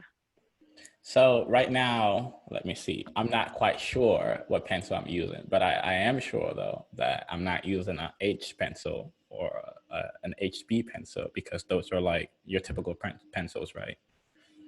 So I think at this point I'm using maybe a B6 or like a B4 or something like that. And basically what that means is the higher the number, the darker the graphite. So when it's time to, let's say, um, draw something lighter, then I would recommend an H pencil, right? Or an HB pencil or like a B2 pencil. And when you're headed to somewhere darker, then I recommend, you know, a higher number pencil. So as you can see here, I am using my eraser and my pencils. So I draw and then I erase and I draw again and I erase. It's a slow process and it's a process where you have to go back and forth. And I recommend that you do as much as you can, go back and forth. And I think that the better you become at what you do, you get to a point where you don't really have to think about it anymore, where the painting or the drawing speaks to you, right? And it tells you what to do, right? And I think if you get there, and I hope we all get there, right? I think that I implore everyone to follow their heart because the drawing or the painting will tell you when to stop and when to add more and when to proceed. A thing that I see with younger artists is the need to do too much. You don't have to do too much. And most times I don't recommend for you to do too much. So you got to go, step by step. It's a process. I mean, it requires a lot of work. Do you recommend stepping away from a drawing, and coming back to it a day later or hours later? Absolutely. Yes. Yes. I mean, this drawing is 7 by 10 inches, right? So it's not that big and you can kind of see the whole of the drawing without any issue. But when you get to a point where you feel like you need to kind of step away or you need to see it from a different perspective, then I would recommend definitely taking some time off. Or what you can also do is you can flip the painting upside down to kind of give you a different perspective, right? And that just allows your eyes and everything in you to see things differently and add what needs to be added to it. I think that's good advice because I definitely, since I'm coming back to drawing myself, um, I want to finish a drawing in one sitting. is that need I have in the back of my head? But I notice that when I take a break, maybe come back a day or two later, and I've been looking at it off and on, just kind of glancing at it, that I find the things that I missed when I was so intensely wanting to finish it. Right, right. I think art is not one of those things that you need to rush. I mean, but then again, when you have a lot of deadlines, like I've had. Like a big Sometimes, solo show in r- r- Boston. right, right. You know, when you have harsh deadlines on your calendar and you have multiple of those, I mean, you have to kind of, get things out. But what I find really interesting is that pressure also helps creativity.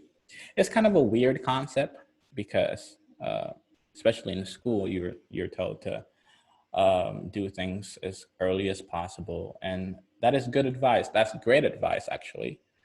But when you have a lot of things happening, most times you don't have that luxury, right? But I also think, for me in particular, when I'm pressed with time, I do things that I then look at later and go, wow, I did that, right? Like that's amazing, right? Because, you know, although I work from pictures, I don't really use pictures to the T for my information.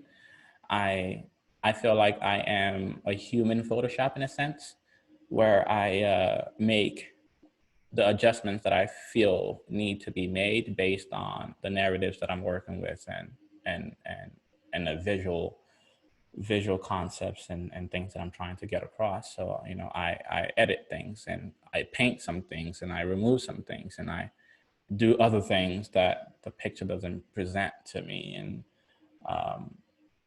basically whatever that needs to be done to get what I imagine done. So here, I'm like I said, I'm just working slowly and I'm just adding the darks and working with the lights. And I mean, eventually, when it comes to the high highlights, I'm going to be using a charcoal pencil to a white charcoal pencil, right? Because right now things look a bit dull, especially when you start looking at places like the tip of the nose, or his cheeks, and even the teeth, and the top of the lips and stuff, right? Those areas need to be much lighter. But I like working with a gray tone paper because it kind of it gives you that mid-tone, right? And if you don't have a gray tone paper, I would recommend that you take some charcoal powder or graphite powder, put it on a rag, and just, get your paper toned. And then you can go back and forth and erase things if you need to, and add things. But I think it gives you kind of a ground where, you don't have to be too intimidated, because if you only have like a plain white paper, it's somewhat intimidating to kind of put a mark on there, right? So I would recommend that you just go in and just scribble something, try to cover the whole thing, and then come back. And it helps create a surface where you already have kind of things there. So let's say you want to add darks. You wouldn't have to add too much, because the tone surface already kind of provides that color that you're, going for. And then if you have to kind of lighten it up, especially if you're using gray tone paper, then you can use like a white charcoal to kind of bring those very subtle and nice highlights. So right now I'm just drawing where the shirt should be. And I'm approaching it this way, particularly because I want to be very minimal with the shirt and I don't want to add too much details. So instead of using lights and dark and value to kind of draw that, I went in and started using lines. And, that's, like I said, the more advanced you become, you kind of understand what you want to do and what you don't want to do. And you can go back and forth. So sadly, when I was recording this video, my phone went off, or I had no space, I guess. So I had to transfer Oh, some, right. So I had to transfer some videos on my laptop and then go back and I and think you record need to this just part. tell people that you were doing a little flash thing and speedy art. Right, exactly, You just couldn't, we exactly. couldn't see it. It was so You couldn't fast. see it. It was just, it was light fast, right? But so like I was saying previously, I mean, you can see me now with a white charcoal, and I'm just going in, just, adding those highlights like I previously mentioned, and, trying to make sure that uh, the blacks are red as black, and then the lights are red as light. And obviously, as you can see, I mean, this is a very monochrome portrait. The only color, obviously, is the orange that I use for the background to kind of separate the portrait from the background. But like I It's a said, nice effect with a drawing. I like it. thank you. Yeah, I do too. When it comes to my drawings in particular, I don't like to push it too much. I like the unfinished and the simplicity, the elegance of simplicity, to speak for itself and show out. Um, so yeah, I'm just adding more details and the tiny little fun stuff. At this point, I had already applied a workable fixative to kind of set the charcoal that I had previously, so I can come back and have an easier time adding more highlights, more bright, and nicer highlights.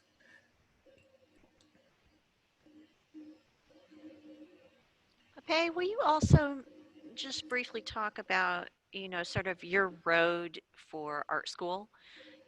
Is I'm assuming you've been drawing since you were a kid, you Right. know, um, and then you got your BFA at ASU. But how did you get on that road to getting an art degree? And for somebody who maybe is thinking about doing a portfolio review or thinking about art school or community college or private, what are some of your what's your advice? Well, so to start with, I didn't want to go to art school. Well, I mean, I didn't think it was necessary, because when I graduated um, from high school, I mean, I've always known I wanted to be a professional artist since I was 5. So that wasn't a question. But coming from an African household, um, if you're not uh, uh, if you're not an engineer, a doctor, or something along those lines, then you're a failure or whatever, right? Oh no. So I had those battles happening inside of me. So I went to school for computer programming. I did that for 2 years, and those were the most unpleasant 2 years of my life. So I dropped out and um transferred to art. And I was at Phoenix College for I think about a year or so, to get the basic classes out of the way, and then I eventually transferred to Arizona State. But even then, I was kind of hesitant about the whole thing. For me personally, I mean, I've been doing this since I was a child, no questions. So it's been a part of my life since I can remember. So I didn't really think school was necessary. So when I transferred to Arizona State, I was honestly doing it for studio space and to have a community of like-minded people. Honestly, that's the only reason why I went to art school. Oh, I get um, that. I think that is as important of a part of the experience as anything. right, right. And so, yeah, I went and it was amazing. The people that my colleagues at the time, where I mean, everyone was in school and everyone was trying to get a good grade and also paint a good, painting or whatever they were doing. But yeah, if you're thinking about school, I say do it. So right now I'm in a position where I'm trying to figure out whether I want to go to grad school or not. I mean, I've been out of school for about 2 years and some. I purposefully took that time in between because I wanted to, in a way, get an experience of what it means to be an artist out of school. There are two completely different things, by the way. When you're in school, I don't really think you're an artist at that point. I mean, you're training to be, but I don't know. You know, if you would consider yourself an artist, and I think it's in the real world that you really get to figure out and be labeled as an artist, because at that point you have to deal with real life things and not the typical school type thing. So yeah, I would say go to art school. And I mean, you also have to be real with where you want to be as an artist and what you're capable of. I mean, if you're trying to be a world-renowned artist, that comes with a lot more than you think, right? It's a lot of work and it's not easy work. So you have to be ready for, I mean, it's fun work. I'm often in my studio until like 3 o'clock, sometimes 5 o'clock. Sometimes I sleep over at the studio. I mean, the past month, I did that quite a lot. I'm not surprised. Right. So you have to put in the time. I mean, even at school, I was one of the last ones to leave school. I mean, I would go there. I would be the first ones to go to school. And I mean, I didn't even know where a lot of the places the hangout spots were back at ASU, right? I mean, I only knew the student union at my studio, really, you know, because I would just go get food and hang out for a little bit and go back to the studio until like 11, 12 a.m. and have to be back at like 8, 9 o'clock. So yeah, if you're really about this, you have to put in the work. It's fun work, but you have to do it. It doesn't come easy at all. Just as a side note, I find the removing of the tape very satisfying. Yes. Yes. I feel the same way. That's why I kind of slowed this portion of the video, so you know people can actually. It's like applying varnish, right? Where you know it's just a beautiful experience to watch and experience. So Pape, we're at a 5-minute mark. Um, if you want to kind of wrap up the drawing in your description, and then I do have one last question. This is actually from my colleague Cody, and he asks, is there a duty of artists during these trying times? yes, yes. I mean, everyone has a duty, whether you're an artist or an educator or a dentist or whatever you are, right? Whatever you do, you have a duty to do whatever you can to make sure that the next generation don't have to deal with the atrocities that this generation or previous generations have dealt with. I mean, it's everyone. It should be everyone's responsibility, whether you're a professional or not, right? So whatever you can do, I say that use the strongest thing in your arsenal, you know, the thing that you can do best to start that conversation or start that change, because it honestly begins with you. Whether you are Black, whether you're white, whether you're Hispanic or whatever you're privileged or not. I mean, if you're privileged, and I feel very privileged to even be an artist, right?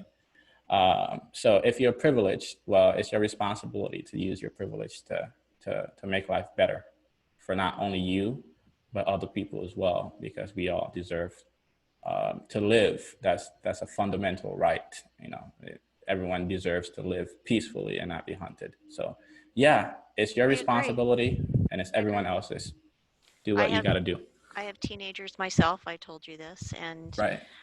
we have many conversations about the best thing for if they ask me what I want them to be or do, is I just want them to leave this place better than they found it. You know, Exactly. I think that's each of our responsibilities no matter what we do. So I agree with you. I do have one more technical question from Courtney. Okay. Um, and they're asking, what tape do you use that doesn't stick and tear the paper? Oh That's a yeah. great question. It's a great question because, as you can see, there are some rips, right? So I I use blue tape and I use artist tape, but there's this method that I forgot to use when I was doing this. A method where you take out tape and you rub it, you you kind of tape your shirt, right, or your pants or whatever you're wearing, right? You Oh, pick apply up the some tape. fibers. Exactly. And then you can apply the tape on wherever you want to apply. And those fibers kind of prevent the tape from really, really catching the paper. You know, I should have done that, but I I'm going to actually solve the kind of problem. love that it happened to you. Me That, you too. know, no matter how skilled or how advanced you are, that we all still make mistakes and Exactly. we learn from them. And that little conversation led to you giving us a trick of the trade. Basically, yeah. And since it was a little drawing, I was just like, you know what? I need to get this done and do other things. So I kind of forgot. But hey, I'll fix it. I also think this is a lovely dedication to Ahmad. So thank you for doing that. Of course. Thank you for having me. Would you repeat your web address and let's encourage people to share their own drawings and feedback and what you like and what you want to see more of in the future? Yes. So my web address is papesolomon.com, spelled PAPAYSOLOMON.com. And I'm also very active on Instagram, and that is at Pape Solomon. Also at PAPAYSOLOMON. Yeah, if you do a drawing, please tag me and obviously tag Tempe Arts. It's something that we love to see. I think that as an artist and even as a person, or doesn't matter, I think hard work beats everything. Talent is good, but when you have talent and you have that hard work and dedication, I think even the sky cannot be a limit, right? So go out there and work hard and be the change that you want to see. That that's a really great ending and just on time. You timed that just beautifully. I had to. I'm a very detailed oriented person. Pepe, this has been lovely. Thank you so much. I also want to give you a shout out because you and I are going to get to work together. You've agreed to be in an exhibition we're doing in the fall of 2021 called Degrees of Being. And you're among the first artists that I invited to be in the show. So I'm very excited to be working with you on that. Thank you. I am very excited as well. Can't Excellent. wait to see what comes out of that one. Excellent, excellent. Pepe, have a great rest of your day. Again, our shout out, thank you, Pepe. Our shout out to the community that we would love to see what you've been up to, drawing and some of the social justice issues that Pepe has been sharing. We'd love to see if you've been making art in that realm. If you'll tag us at Tempe Arts or tag Pape Solomon, we would all love to see that. So moving along with the day, again, we want to hear from you. We want to hear your questions and comments for the artists. But also, I'm going to ask you that if you have questions or comments or shout outs that you'd like to give to the Tempe Center for the Arts, we would always love to hear them. You can email me, Michelle_doc@tempe.gov, or visit us on our website, which is tempecenterforthearts.com, and you can get a hold of us that way. We have a wonderful still virtual season to go with our shift programming. So be sure and log on and see what's coming up.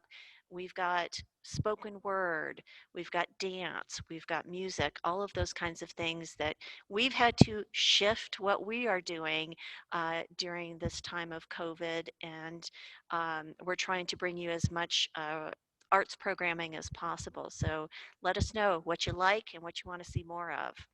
So next on the agenda, our last artist of the day, and this is SIE Callis. And we're going to shout out to Chico Inc., which is a local nonprofit arts organization. And they have co-sponsored the session with SIE, which is next. So SIE, are you there? Hello, and you are on mute. Give me 1 second. Okay, there we go. I think There we go. fantastic. Okay. Hi Welcome. guys. How are you? I'm doing pretty well. Just had to run from work a little bit just to make it on time, but I'm here and I'm ready to Deep teach you breathing. guys how to Deep do some breathing. We shading. can do it. Yes. There we go. All right. Well, I'm going to ask you, like I've asked the others, is if you wouldn't mind sharing a little bit about yourself and how you got into an art career, and then we'll get drawing. So I'm handing the Absolutely. floor over to you. Awesome. As Michelle already introduced me, my name is Isai Kayas. There's various ways to pronounce my first name. Doesn't really bother me either way. But my goodness, where do I start with my story? I've always taken a liking to art. I've always liked drawing as a kid. Growing up in Phoenix, I've grown accustomed to seeing the art scene, all the murals that usually go up around Roosevelt and 7th Street. Always been a very big inspiration to me. It always had a very large impact on what people can create and how that can tie together the community around them. And I guess the funny part of the story is I didn't take my first art class until senior year of high school, which I liked it, but I didn't really delve into it too much. So going on from there, I went to ASU for an industrial and organizational psychology degree. Really trying to go into the STEM field, but it seemed a little too much work for me. I really appreciate the work and effort that goes into it, but I decided to try out a art minor to go with my major. And I remember sitting in my first class and I sat down and it kind of just clicked that like, this is something that I want to do for my life, and that this is something that I really find a lot of value in, and I feel like I'm really good at, and there's only room for me to grow, excuse me. And from there, I switched over to the School of Art, where I am still currently working on my BFA in printmaking. But I mean, usually you take a wide arrangement of classes at ASU just to be able to kind of get a little flavor of everything. So I guess that really ties everything together. Excellent. Thank you. Yeah, no problem. So what are you going to be doing with us today? So today I'm going to show you guys various forms of shading and how we achieve value in our artwork, so that way that helps really push the depth of the light and dark values that you have within your piece. I know I've used value a few times already in just the first sentence, but that's basically how we measure lightness and darkness from absolute black to absolute white. Usually people tend to have a full arrangement varying between those two. You can alter the tone, where I'm actually going to show one of my previous sketching examples, where we see here we have a very, very dark saturated area and a very, very light area where it seems like we don't have anything on the paper. And usually if you take away this half, there we have like a light tone, and vice versa. From there we have very dark tones. You can usually use those to create an image depending on how you're trying to build a mood for it, I guess you would say. If you want something really dark and like something that really draws the viewer's attention to try to kind of pick things out.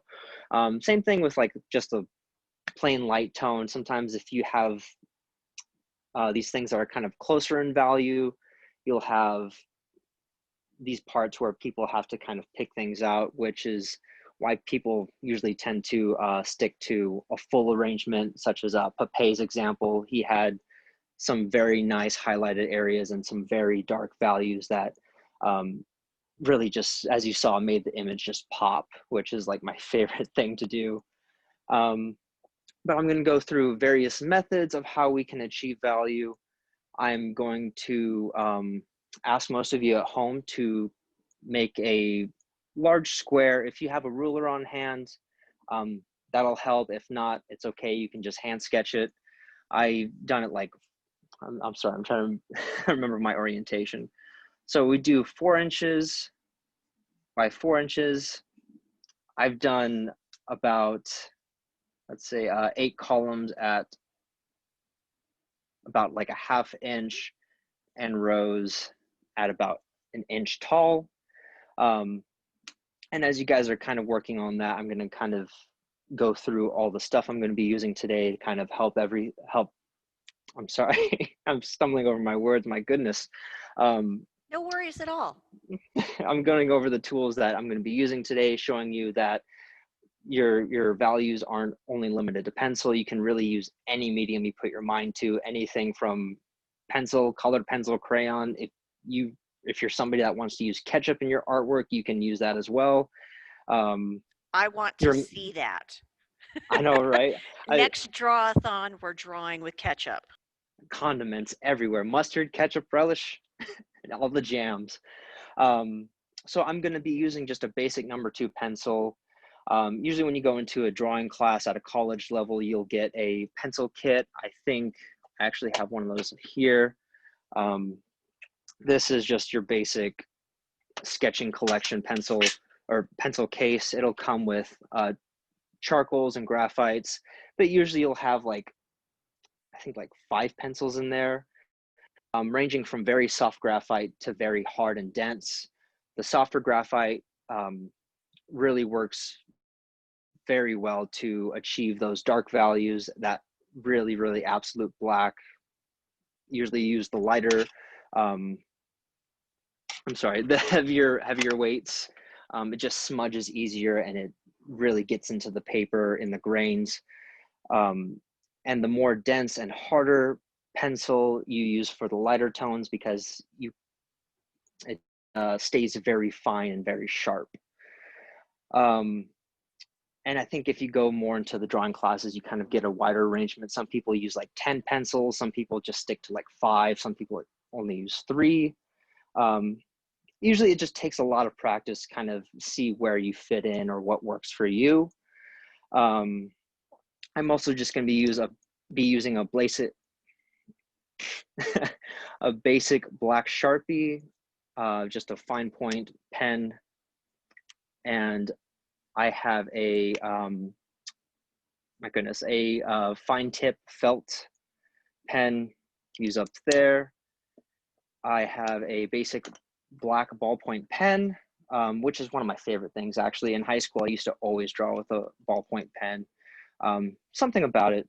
I'm the same way. I had, and actually, I think it might be, what brand is that? Because I think it's the same one that I loved as well.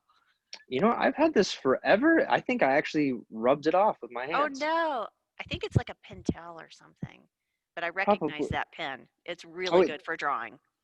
There it is. It's a Sanford Uniball. Oh, okay. I was wrong, but yeah. I know, right? You can only make so many designs for pens. They all look the same at some point. And then I'm going to be using red and blue Crayola color pencil kind of towards the end, kind of show how value can also translate into color or hue. I think we often use that term to describe the color that is being used.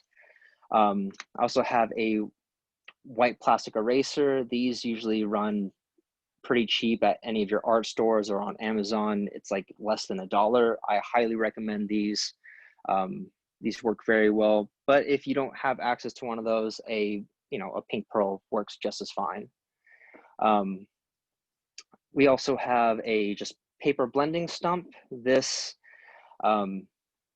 usually have varying sizes depending on the size of your piece. If you have a smaller piece, you'll use something with a finer tip. If you have something large, which in your drawing classes you will probably do something of a very, very large scale, you'll have a more broad tipped blending stump that helps make a nice even gradient, so that way you can't really pick apart where the values shift. So hopefully that gave you guys enough time to draw your squares. And we're gonna start with our first row where we're just gonna be going over just like blending a blade. I'm sorry, my mind's going a mile a minute. A blending gradient. We're going to use just the number 2 pencil and a blending stump. If you don't have a blending stump, which I assume some of you probably don't, I'm going to show you how you can just make a basic one at home with computer paper. But we'll get to that when we fill in our value scale. So the first thing I recommend is finding out how you hold a pencil most comfortably in your hand. I've seen people hold it like this. I think I've seen people hold it like this. But my art teacher actually recommended holding it this way, keeping the pressure against your thumb, pinky, and then the 3 fingers you have up here. This makes it a little easier on your hand, so that way you're not using the fine muscles you have here in between your fingers, and you reduce your risk of cramping. Just because when you have it this way, you just use more of your wrist, so it tends to go a little smoother.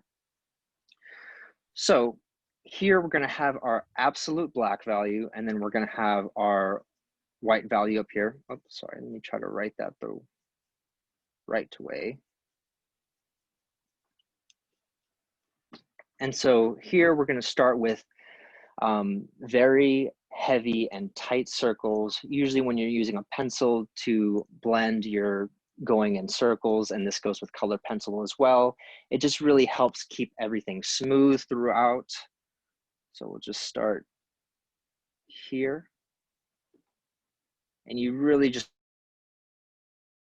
not enough to break your pencil, but just enough to get a very dark saturation right there. Another thing I also recommend, because as an artist, this is a moment where you're just doing basic exercises. So this is basically all for you. So I recommend putting on some nice music you like listening to, getting a glass of water, maybe a snack, and just sometimes you can take the time to self-reflect as well. I really, really enjoy times like this because you kind of get lost in what you're doing. And it's just kind of fun seeing where your mind goes from there. Oftentimes I find myself doing little exercises like this, and it really brings inspiration to how I can compose my next piece, or something that I might want to go back on, some project I've made, and how I can use more value or such. And specifically with this example, make my values with more contrast, so that way you have these great highlights that pop out against these dark values. So as we move to our next square, we're just going to use lighter strokes. I always recommend starting a little lighter than you probably should, because it's always easier to go back and add a little bit more, but to go and subtract, it's a little difficult, especially with graphite, and paper usually has a grain, so it really holds on to that graphite. And if you go really dark on something and you try to erase it, it tends to not come out too well. I know I've had those moments and they've caused me great bouts of anxiety because it's like, oh my goodness, I messed it up. I can't go back. But that's usually where you take those moments in stride and you just kind of learn where to go on the next one. Because one of my favorite quotes from Adam Savage is, failure is always an option. You can always just stop and say like, hey, I didn't make this one the way I wanted to, but that's okay, because the next time you can go back in and you have a better idea of how to grow and how to utilize the skills that you're, harnessing here into creating something that feels more complete, something that gives you a little bit more satisfaction when you're finished with it. There's also, I don't know the quote by heart, but Chuck Jones, the famous Warner Brothers Yes. animator and director, had a quote of something like, for every 1,000 drawings, you might have a good one. And that you have to draw a lot. And not every drawing has to be the masterpiece, is the basics of that. And he was somebody that drew every single day, and he admits not every drawing, even him as a master of the field, not every one was the best, and that's okay. That sounds about right. Oh my goodness. Yeah, that I fully believe in that quote as well. That I kept a collection. I've kept every sketchbook I've ever drawn in ever since I was a child. And I guess it's evident of that quote that you kind of, especially for myself, whenever I hit these artist block moments, I go back and kind of look at where I started.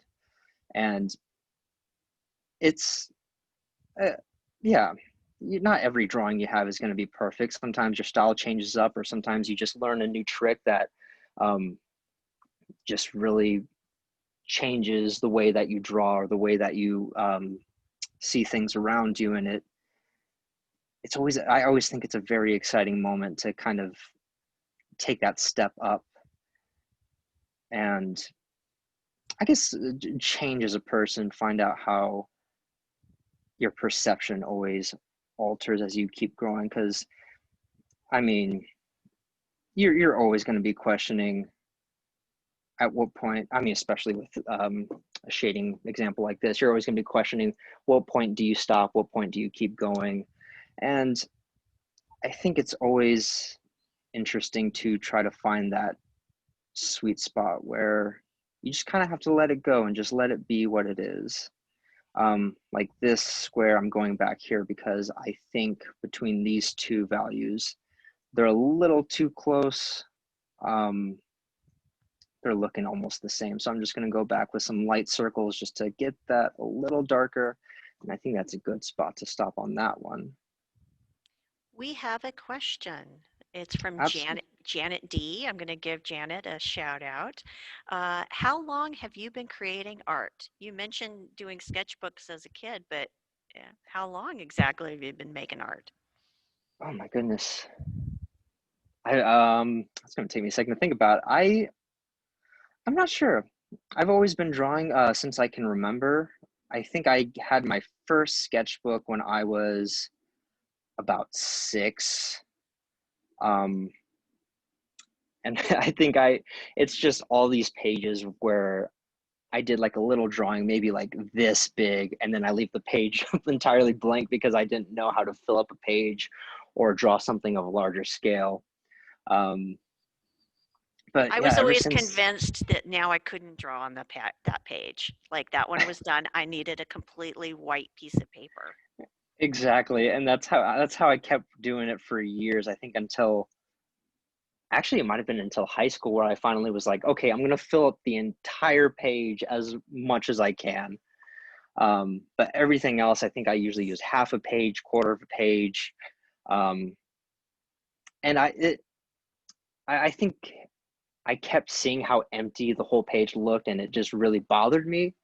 But I got to a point where I had to push myself a little bit more to try to just get comfortable with how I draw and making it as large as I can be, and that the whole page is basically all mine to use, and it's all yours to use as well. And you know, if you have it, you might as well take advantage of it. It's right there. It's all there for you to use. There's no harm in using up a page.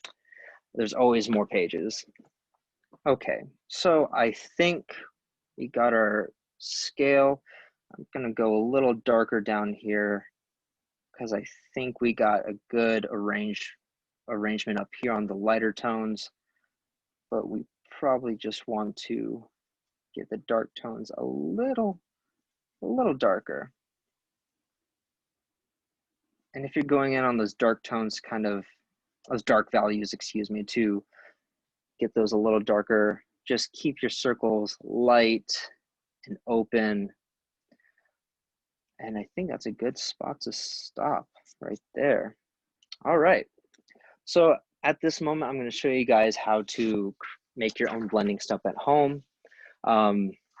Just take your basic sheet of computer paper, and I like folding it from one corner to the other corner, if I can just get that fold right. If not, it's okay. This isn't quite a textbook solution. So we'll just have to make it work with how it goes. So you just want to crease that. I usually like giving it another fold, so that way as I rip it, it just gives a nice clean edge. And you'll just want to split those ends there and work your way along that seam, pulling apart from each other, so that way you follow that crease. Okay, I'm gonna level with you guys here. I've done this for myself several times in preparation for this, and I haven't had this kind of tear yet. This is the best one I've done so far. So I'm glad I can share this with you guys. It's a photograph moment. All right. A Kodak moment, yeah. Exactly, Kodak moment. And I like creating a little crease here. This kind of gives us a little help in when we try rolling that a little later on. So just a little crease right there. And down here where we have the widest, the longest end, I like giving it a fold about like roughly 2 inches up and just giving that a straight crease through that way. Otherwise you'll have something that's a little too long and it just gets a little hard to manage, especially when it's, you know, something's longer than your pencil. It gets a little awkward to hold. But from this point, we're going to go ahead and start rolling that a little loosely. And from that first rollover, you get this little tab that I kind of like to use to help twist it as I go along. And you'll just slowly work your way towards the end. And as you get closer, it'll just kind of roll itself up. Just gets very nice and easy at some point usually. And from here, usually you don't want to go right into it. You want to get this a little tighter. Actually, that's my personal preference. If you do like it a little loose, it helps kind of use a little bit more of the paper you have on this end. But what I like doing is giving this a twist, kind of tightening it like a key, and that helps bring the whole roll a little tighter. And then I usually give this little pull just to see if that gives us a little bit more. All right, so that's a little better right there. And what we see here is we have all these layers from the roll. Hopefully if you pulled that little tab off, it'll kind of pull everything down just a little bit, because this is what will help us achieve a good gradient as we use this to blend.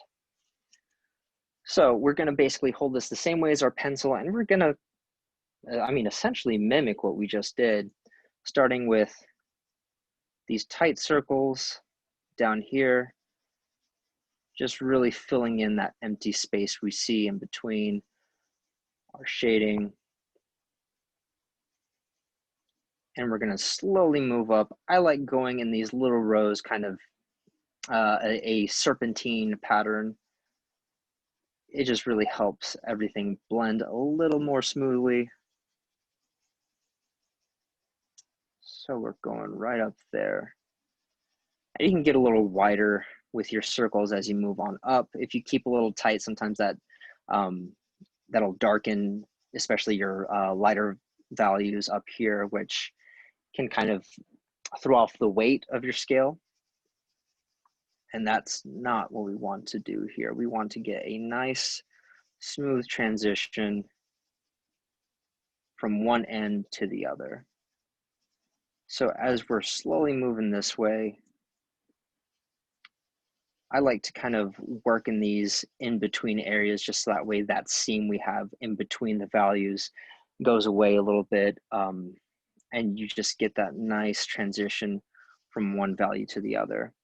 And as we get to this last square, this should be basically bare paper, shouldn't have any markings on it from when you went from your initial pass going from black to white, but I do like to carry over just a little bit of that last value just to even that out, make it nice and smooth.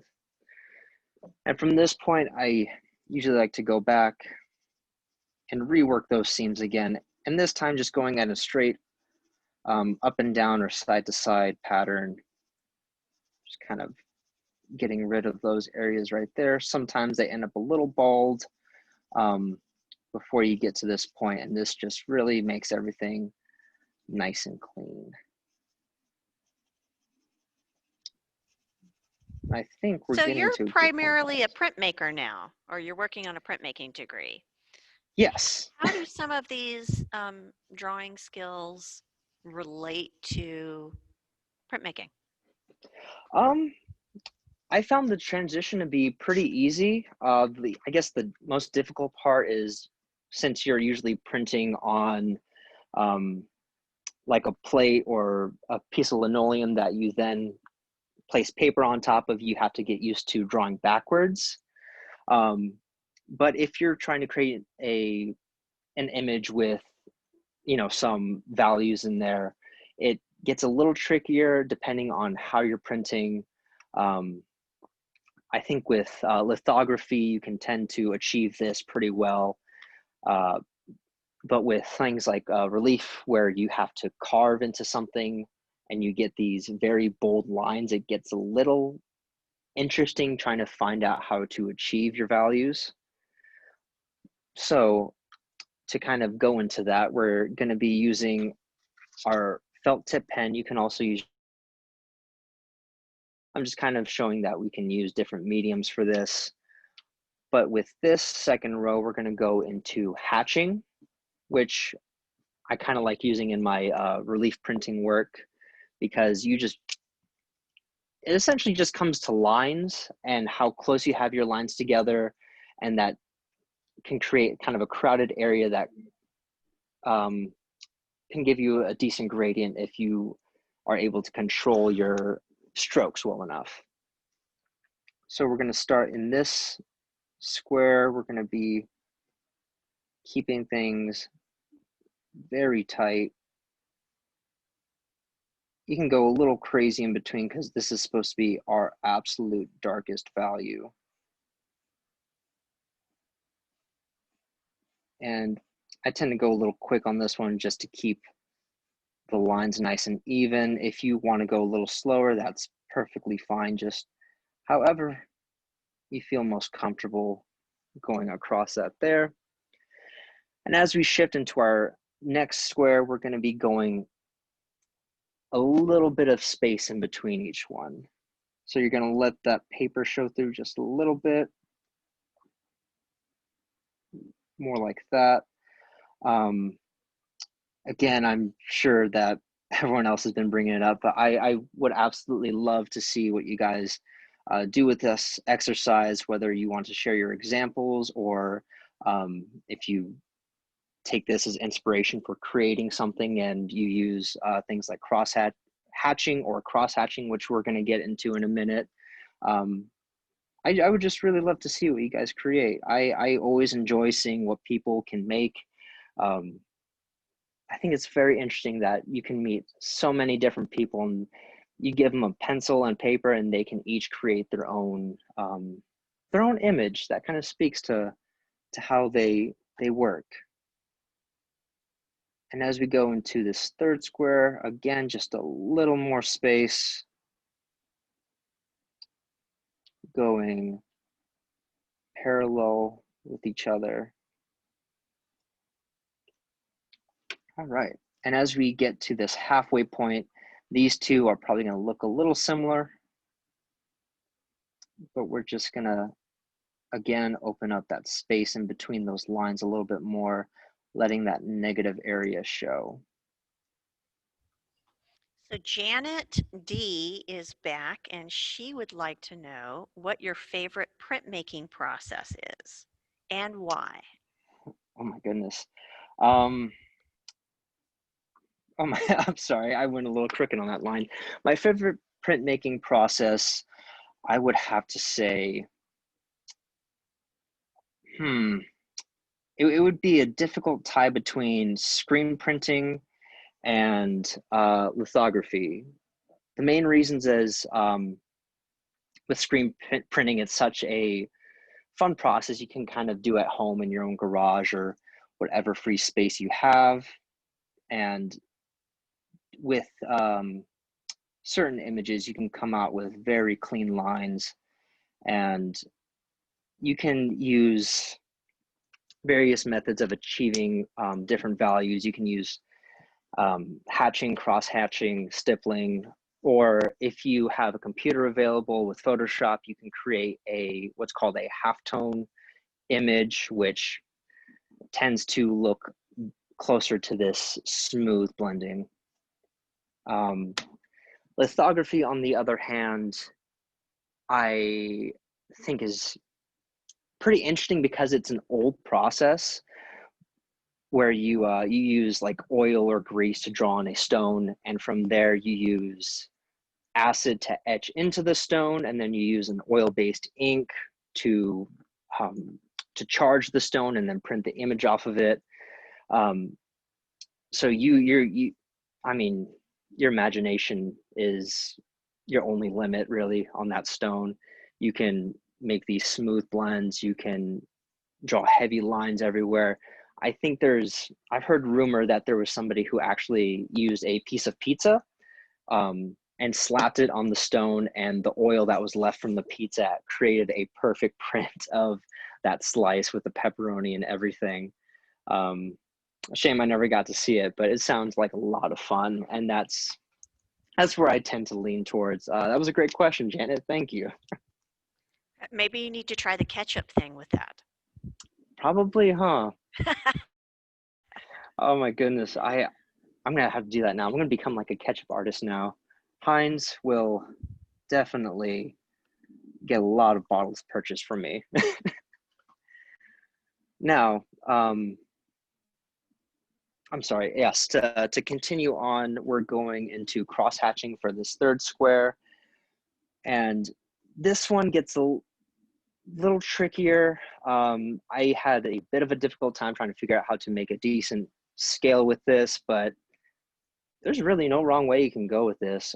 Cross-hatching is essentially what it sounds like. You're going in this pattern, whereas with hatching, you just go with one line. You're creating all these crosses to achieve different values. And again, we're just gonna keep things, ooh, I probably kept that a little too loose right there, but we're going to try to keep those lines nice and close, compact. And that just creates a nice dark area. I usually have a difficult time with cross-hatching personally, but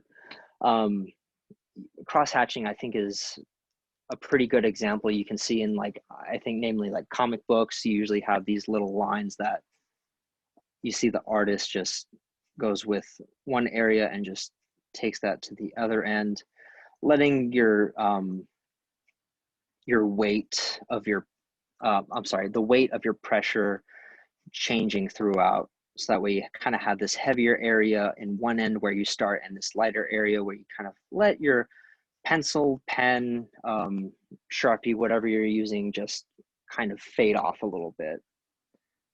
And that's what we're going to be trying to do in this second square, at least, is starting with one area, getting a little heavy pressure and just letting your hand just kind of flick, take care of that line right there. It might be a little difficult to kind of get a smooth gradient with this, but like I said, this is just a moment of practice. If this is something you enjoy and you feel like going back and trying to work harder at, so that way you get that nice transition, knock yourself out, feel free. It's always fun to try to practice something, and when you get to that point of like, oh man, I did it, I made it, I don't think there's anything quite like it. I've had those moments in printmaking, definitely. Ooh, went a little light on that one. I also think it's a great reminder, even for advanced artists, is to going back to basics sometimes, to clear your head, like you said, or just to, brush up on some skills. Absolutely. These moments, these exercises and these moments like this, they're just, when you do it long enough, you kind of develop muscle memory and it almost becomes automatic in a sort of sense. I know with my drawing class, my first drawing class I took, I had a very, very hard time, not only with form, but definitely with shading and everything. And I kind of took it upon myself to keep practicing my scales, and then really pushing the dark tones. I think I always ended up with these light tones, which again just kind of creates a muddy image. You don't get a lot of definition in there, very low contrast, so it's not not too flattering. But when you really push those dark areas, it just makes everything so much richer. To go on a little bit of a philosophic tangent here, it's like those moments where like sometimes things seem a little dark or things seem a little heavy and it has a lot of weight on you, but you kind of need those moments to recognize where those light moments are, those happy times, those good memories. Just like this, how we're kind of slowly getting to our lighter values. And I think with this one, we're just going to get a little very light with our strokes. Sai, could you talk a little bit about Chico Inc. and your affiliation with that organization and how it's been beneficial to you as an artist? Absolutely. How do I start? Oh my goodness. I actually began as a volunteer for a workshop we were doing with ASU Gamage. There was a performance done by indigenous performers. It was a actually beautiful dance that kind of was a retelling of a classic story. But for Chico Inc., what we were doing was actually printing off of clay. We were cutting these flat slabs and just using a stylus. It was essentially just like a wooden stick to draw within the clay. And once you would have your design, then you would just roll ink up on top of it and press the paper on, roll the paper on with a spoon just to get nice pressure throughout. And it was actually pretty cool. It printed out pretty clean, surprisingly. And then after that, I started working with Chico for First Fridays, working with workshops. And it just gave me a good outlet to have a nice environment where I'm in contact with other artists and finding out different processes and different methods. I know in the first workshop I helped attend. I think that's the way to say it. Helped attend. I learned so many different things from one of the more experienced printmakers that I know I personally am going to use those later on in my works. Um, it just, oh my goodness, I'm trying to think of how to describe it. It's just a good experience all around, especially with how I felt so connected with art to have an outlet where we're focused on outreach to the community, nonprofit events. It really kind of becomes all about the artwork and what messages people bring to the table.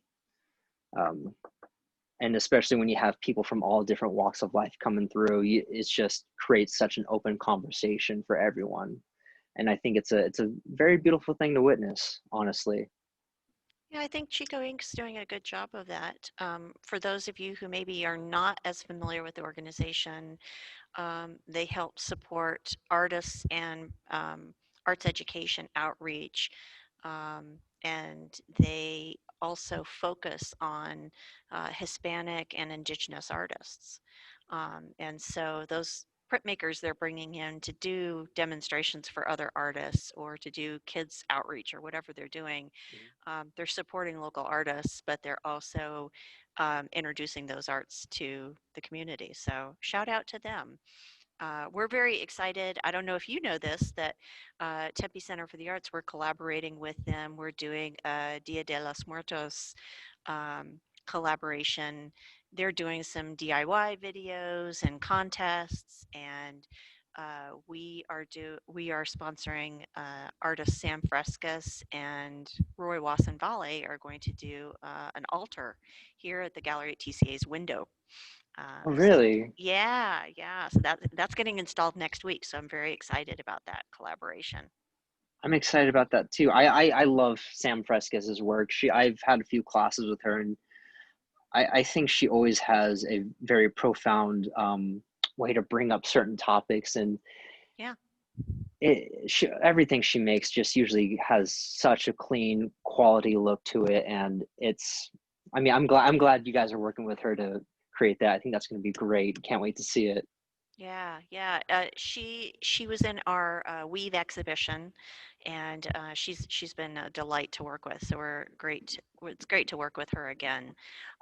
Janet D, I'm guessing from Chico Inc., also wants to say she can't stress enough how important the basics of drawing is, and she wants to thank you for the great job you're doing. Oh, and anytime I'm very um I feel very how do you say it, blessed. I'm very thankful for the honor of actually being here to help teach you guys how to do this, because like Janet said, these are just kind of the basic building blocks of drawing and how to just create a mark on a page, and that translates to most mediums. I think especially when you use the hatching method in like sewing, how to create a transition from one color thread to another, and it's really cool to see how all of this basically moves into all these different facets. Um, but I'm sorry, I'm just going to take a quick departure to explain what I'm doing on this fourth row. This method is called stippling, and this is just creating value through a series of many dots. Very, very good for if you have anxiety or a lot of pent up emotions to kind of get out, because you just kind of have to go a little crazy to get those dots through. Um, yeah. I think when I first started drawing pieces in high school, I gravitated towards this because um, if you space your dots a little far, you can always come in and close it up. It's a little easier to manage, in my opinion, a little bit more um, than the like graphite pencil or with a ballpoint pen, just because it ties into just keeping things dense and compact, and just as you progress forward. You're just letting everything open up, breathe a little bit more, have a little more range. And who doesn't love drawing with Sharpies? Oh my goodness, right? I I know I had a point where I think it was probably for like a year I drew in nothing but Sharpie. I bought one of those color packs where it comes with 12 different colors, and I have a sketchbook where it's just all these crazy colors going with these dark thick lines.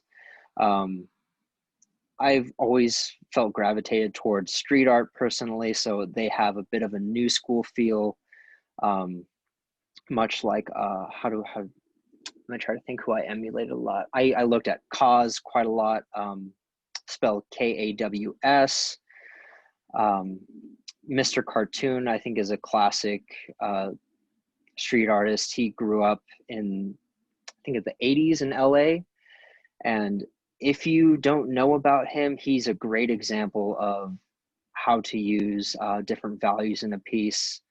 Um, I think he started, yeah, just drawing and doing murals and everything, and moved into doing airbrushing, car detailing, and then he eventually got into tattooing, where he mostly does black and white pieces, and they're just unparalleled, really. He's able to just fit in these such smooth grays against these very solid dark lines, and these little wisps where you see the negative area just kind of pokes through. The contrast on his work is just out of this world. Um, but yeah, does anybody at home have any questions for me, or anything that I may have not explained that someone needs a little clarification on? Just feel free to let me know as we move on forward. I'll ask you a question. Uh, when you came, because you said that you took a year of high school art classes and then came to college and then switched over. But has there been a drawing technique that now is part of your toolkit that you often use that was like a total surprise? And it was like, oh my gosh, I wish I had known this when I was 10, and I would have been using this all along. Um, I think the biggest thing is, yeah, finding out that when you're using a pencil or color pencil that you want to go in circles. Because I used to always, just to kind of go back to the pencil here, I used to always just go like crazy back and forth like this, and I thought that was like shading was just going in lines and chunks like that. But once I learned that, like, oh, it's these little circles that you use to regulate the pressure that you're applying to the paper, and just the how tight or open you're having the circles just really allows you for more control over the way um, that you have value in your piece. And I think that's something ever since I first learned how to do that, it's just, yeah, it's my go-to at this point. Just little circles. I mean, I guess in a sense, if you look at it right, this is all little circles as well, just more dots than anything. And we're just going to keep going through. I usually tend to stick in between these areas where you have two spots and you can just kind of fit a little dot in that wedge right in there. I just want to give you a heads up that you are at the 10-minute mark. Wonderful, wonderful. I was almost worried I wasn't going to make it the whole hour. But I'm glad I'm able to spend this time with all of you, and just share what I've learned over my course of art education. I think art is very integral to the human experience, and I think there's just so much we can say with images that sometimes can't be said with words. or some people just might find it easier to expand on these ideas with, I mean, with color, value, with thread.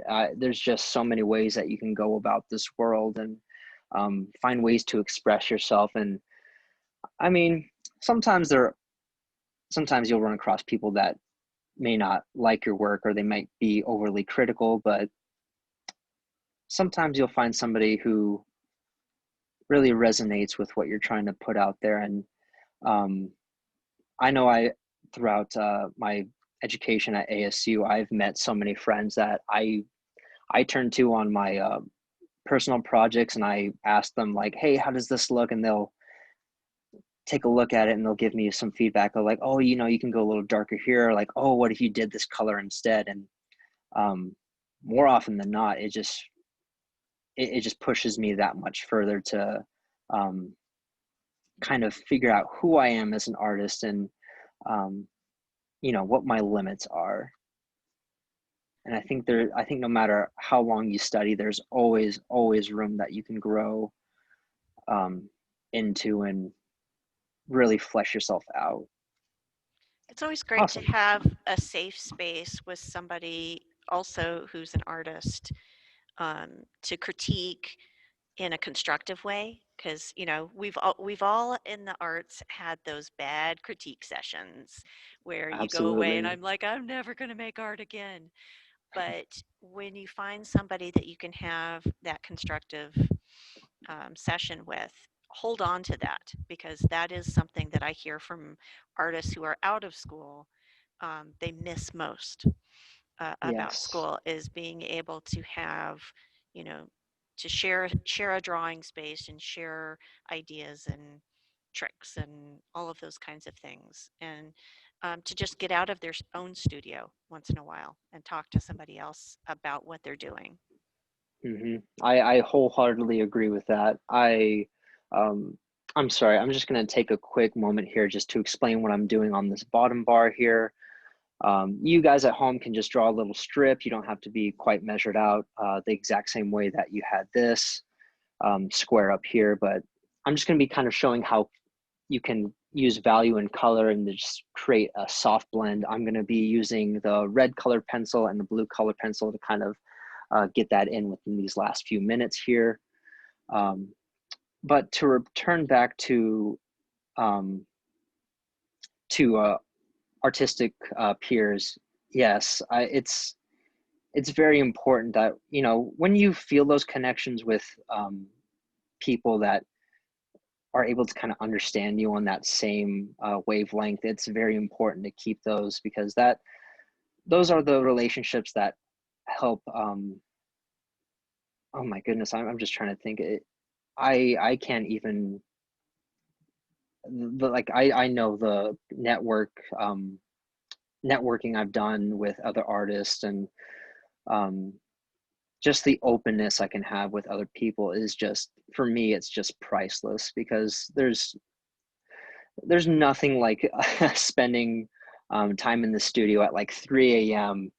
and you have somebody in that space with you. Guys are just sitting there working together to create either create a singular piece between you guys, or doing a collaboration between you two. And I think there's always a fun area in between where you can have different styles or different methods of executing these like things like value, color, or how you express form can just really blossom into such an astounding piece that can sometimes take your breath away. I'm trying to think, have I done a piece with fellow artists? I think I've done, I know I've done pieces where I've kind of ping-ponged ideas with some of my friends, and it helps me create an image that can either be a little more satirical, or something a little more profound, something that kind of tests the limit of a medium, to take away, to kind of go on a complete departure from shading. I know I had a fibers class where we basically learned how to spin yarn, how to knit, how to how to sew essentially, it how to dye how to dye fabric. Oh my gosh, it was such a fun class. But with that first project, we had to make something out of yarn, and I learned from a friend how to braid how to braid a single thread without you know, cutting it into three pieces and braiding it in a traditional sense. And I used that method to make a, I think it was like a, my goodness, it was like a 12-foot like string, because it was still very thin, but it was um, reinforced by the braiding. And I had actually tied that thread around myself, and I suspended a book and a hammer over my head, and the class was really surprised um, just at how that delicate thread can kind of hold all this weight. And um, especially when it came down to me talking about how um, throughout my life, especially in my upbringing, I was always told that the labor I would go into would either be physical labor or like a desk job where um, you know, you're looking at spreadsheets all day, or you have to file paperwork and things like that. Which, don't get me wrong, I think usually, especially when you're going through your 20s, there's always one job where you have to file a lot of paperwork. But I was never really given a role model all too often to show me that, like, hey, art is an actual viable um, you know, career to go into. Actually, aside from Chico Inc., I also work at an art resource company where um, I use things like this to touch up a piece if there's anything scratched or anything that needs color added onto it. Or um, I mean, we learn how to make things from hand. We hand stretch canvas. We build frame from scratch. Um, it's very interesting to see all the fine points that go into it behind the scenes, and I think it's something that a lot of people aren't aware of. And I think the most important thing is that we just, you know, put that exposure out there and show people that yes, you can actually um, explore artwork as a career choice. Um, the only thing about that though is it is a little difficult, just because people don't tend to take art seriously for what for what reason, I'm never too sure. But um, you know, every so often you'll have people asking you to draw something for them for free, um, and that that usually doesn't fly too well. It's, I mean, when you're doing things like this, like, my goodness, we already took up an hour just finding out um, how to change our tones and how to achieve value through different methods. So, you know, if you're working on something that it will take time, it will take almost like a full-time job. I think with most of my large scale drawing pieces, we had to put in like 30 hours of work. I mean, that is your time, and your time is very precious, especially if you're spending extra moments like this to really work on um, how you're achieving your control throughout your pieces. So while we're wrapping up, how do we see your work out there? Can you give us your web address, or how to follow you on Instagram, or where we might see your work in the community? Yes, I actually don't have a website just yet. I've you know, since COVID, I've been taking a little bit of a hiatus, especially from the internet, because my goodness, we are in some strange times, some real history defining moments. But my Instagram handle is XX Monsterface. Um, that's usually the artist name I go under, just because that it's a little bit more of a metaphorical stance for me, especially being someone from Hispanic heritage. There are people that will view me in a certain light, or when they see me, they expect me to act a certain way or think of the world in a certain light. And there's just so much more that goes into who I am as a person. If I can be very candid, there have been moments where I've had people talk down to me or actively talk about how they don't value my life or my time, just sheerly because of my heritage. And you know, they're going to be out there. They're going to be saying blah say blah. But I think the most important thing is if you stick with your passion and it has meaning to you, and it's something that you really strive to push forwards and just get better at. Just never stay satisfied. Just keep pushing yourself and just keep going forward. It's all you can do, really. Sorry, that was probably a little bit longer winded than you wanted, That's Michelle. okay. No, I appreciate that, and I think the times call for it. So for all of us to speak our minds and to share what we know and what we've experienced. So I want to thank you for doing that. I also want to thank you for being here. It's been really great to have a refresher on some skills, and also for maybe some of our new artists out there to learn some new skills. So thank you so much. We look forward to what is next for you, and finishing your degree at ASU, fellow Sun Devil. Yeah. Oh Yeah. yeah. Yeah. Yeah. Forks up. Forks up. And good luck with everything. So we look forward to working with you again sometime.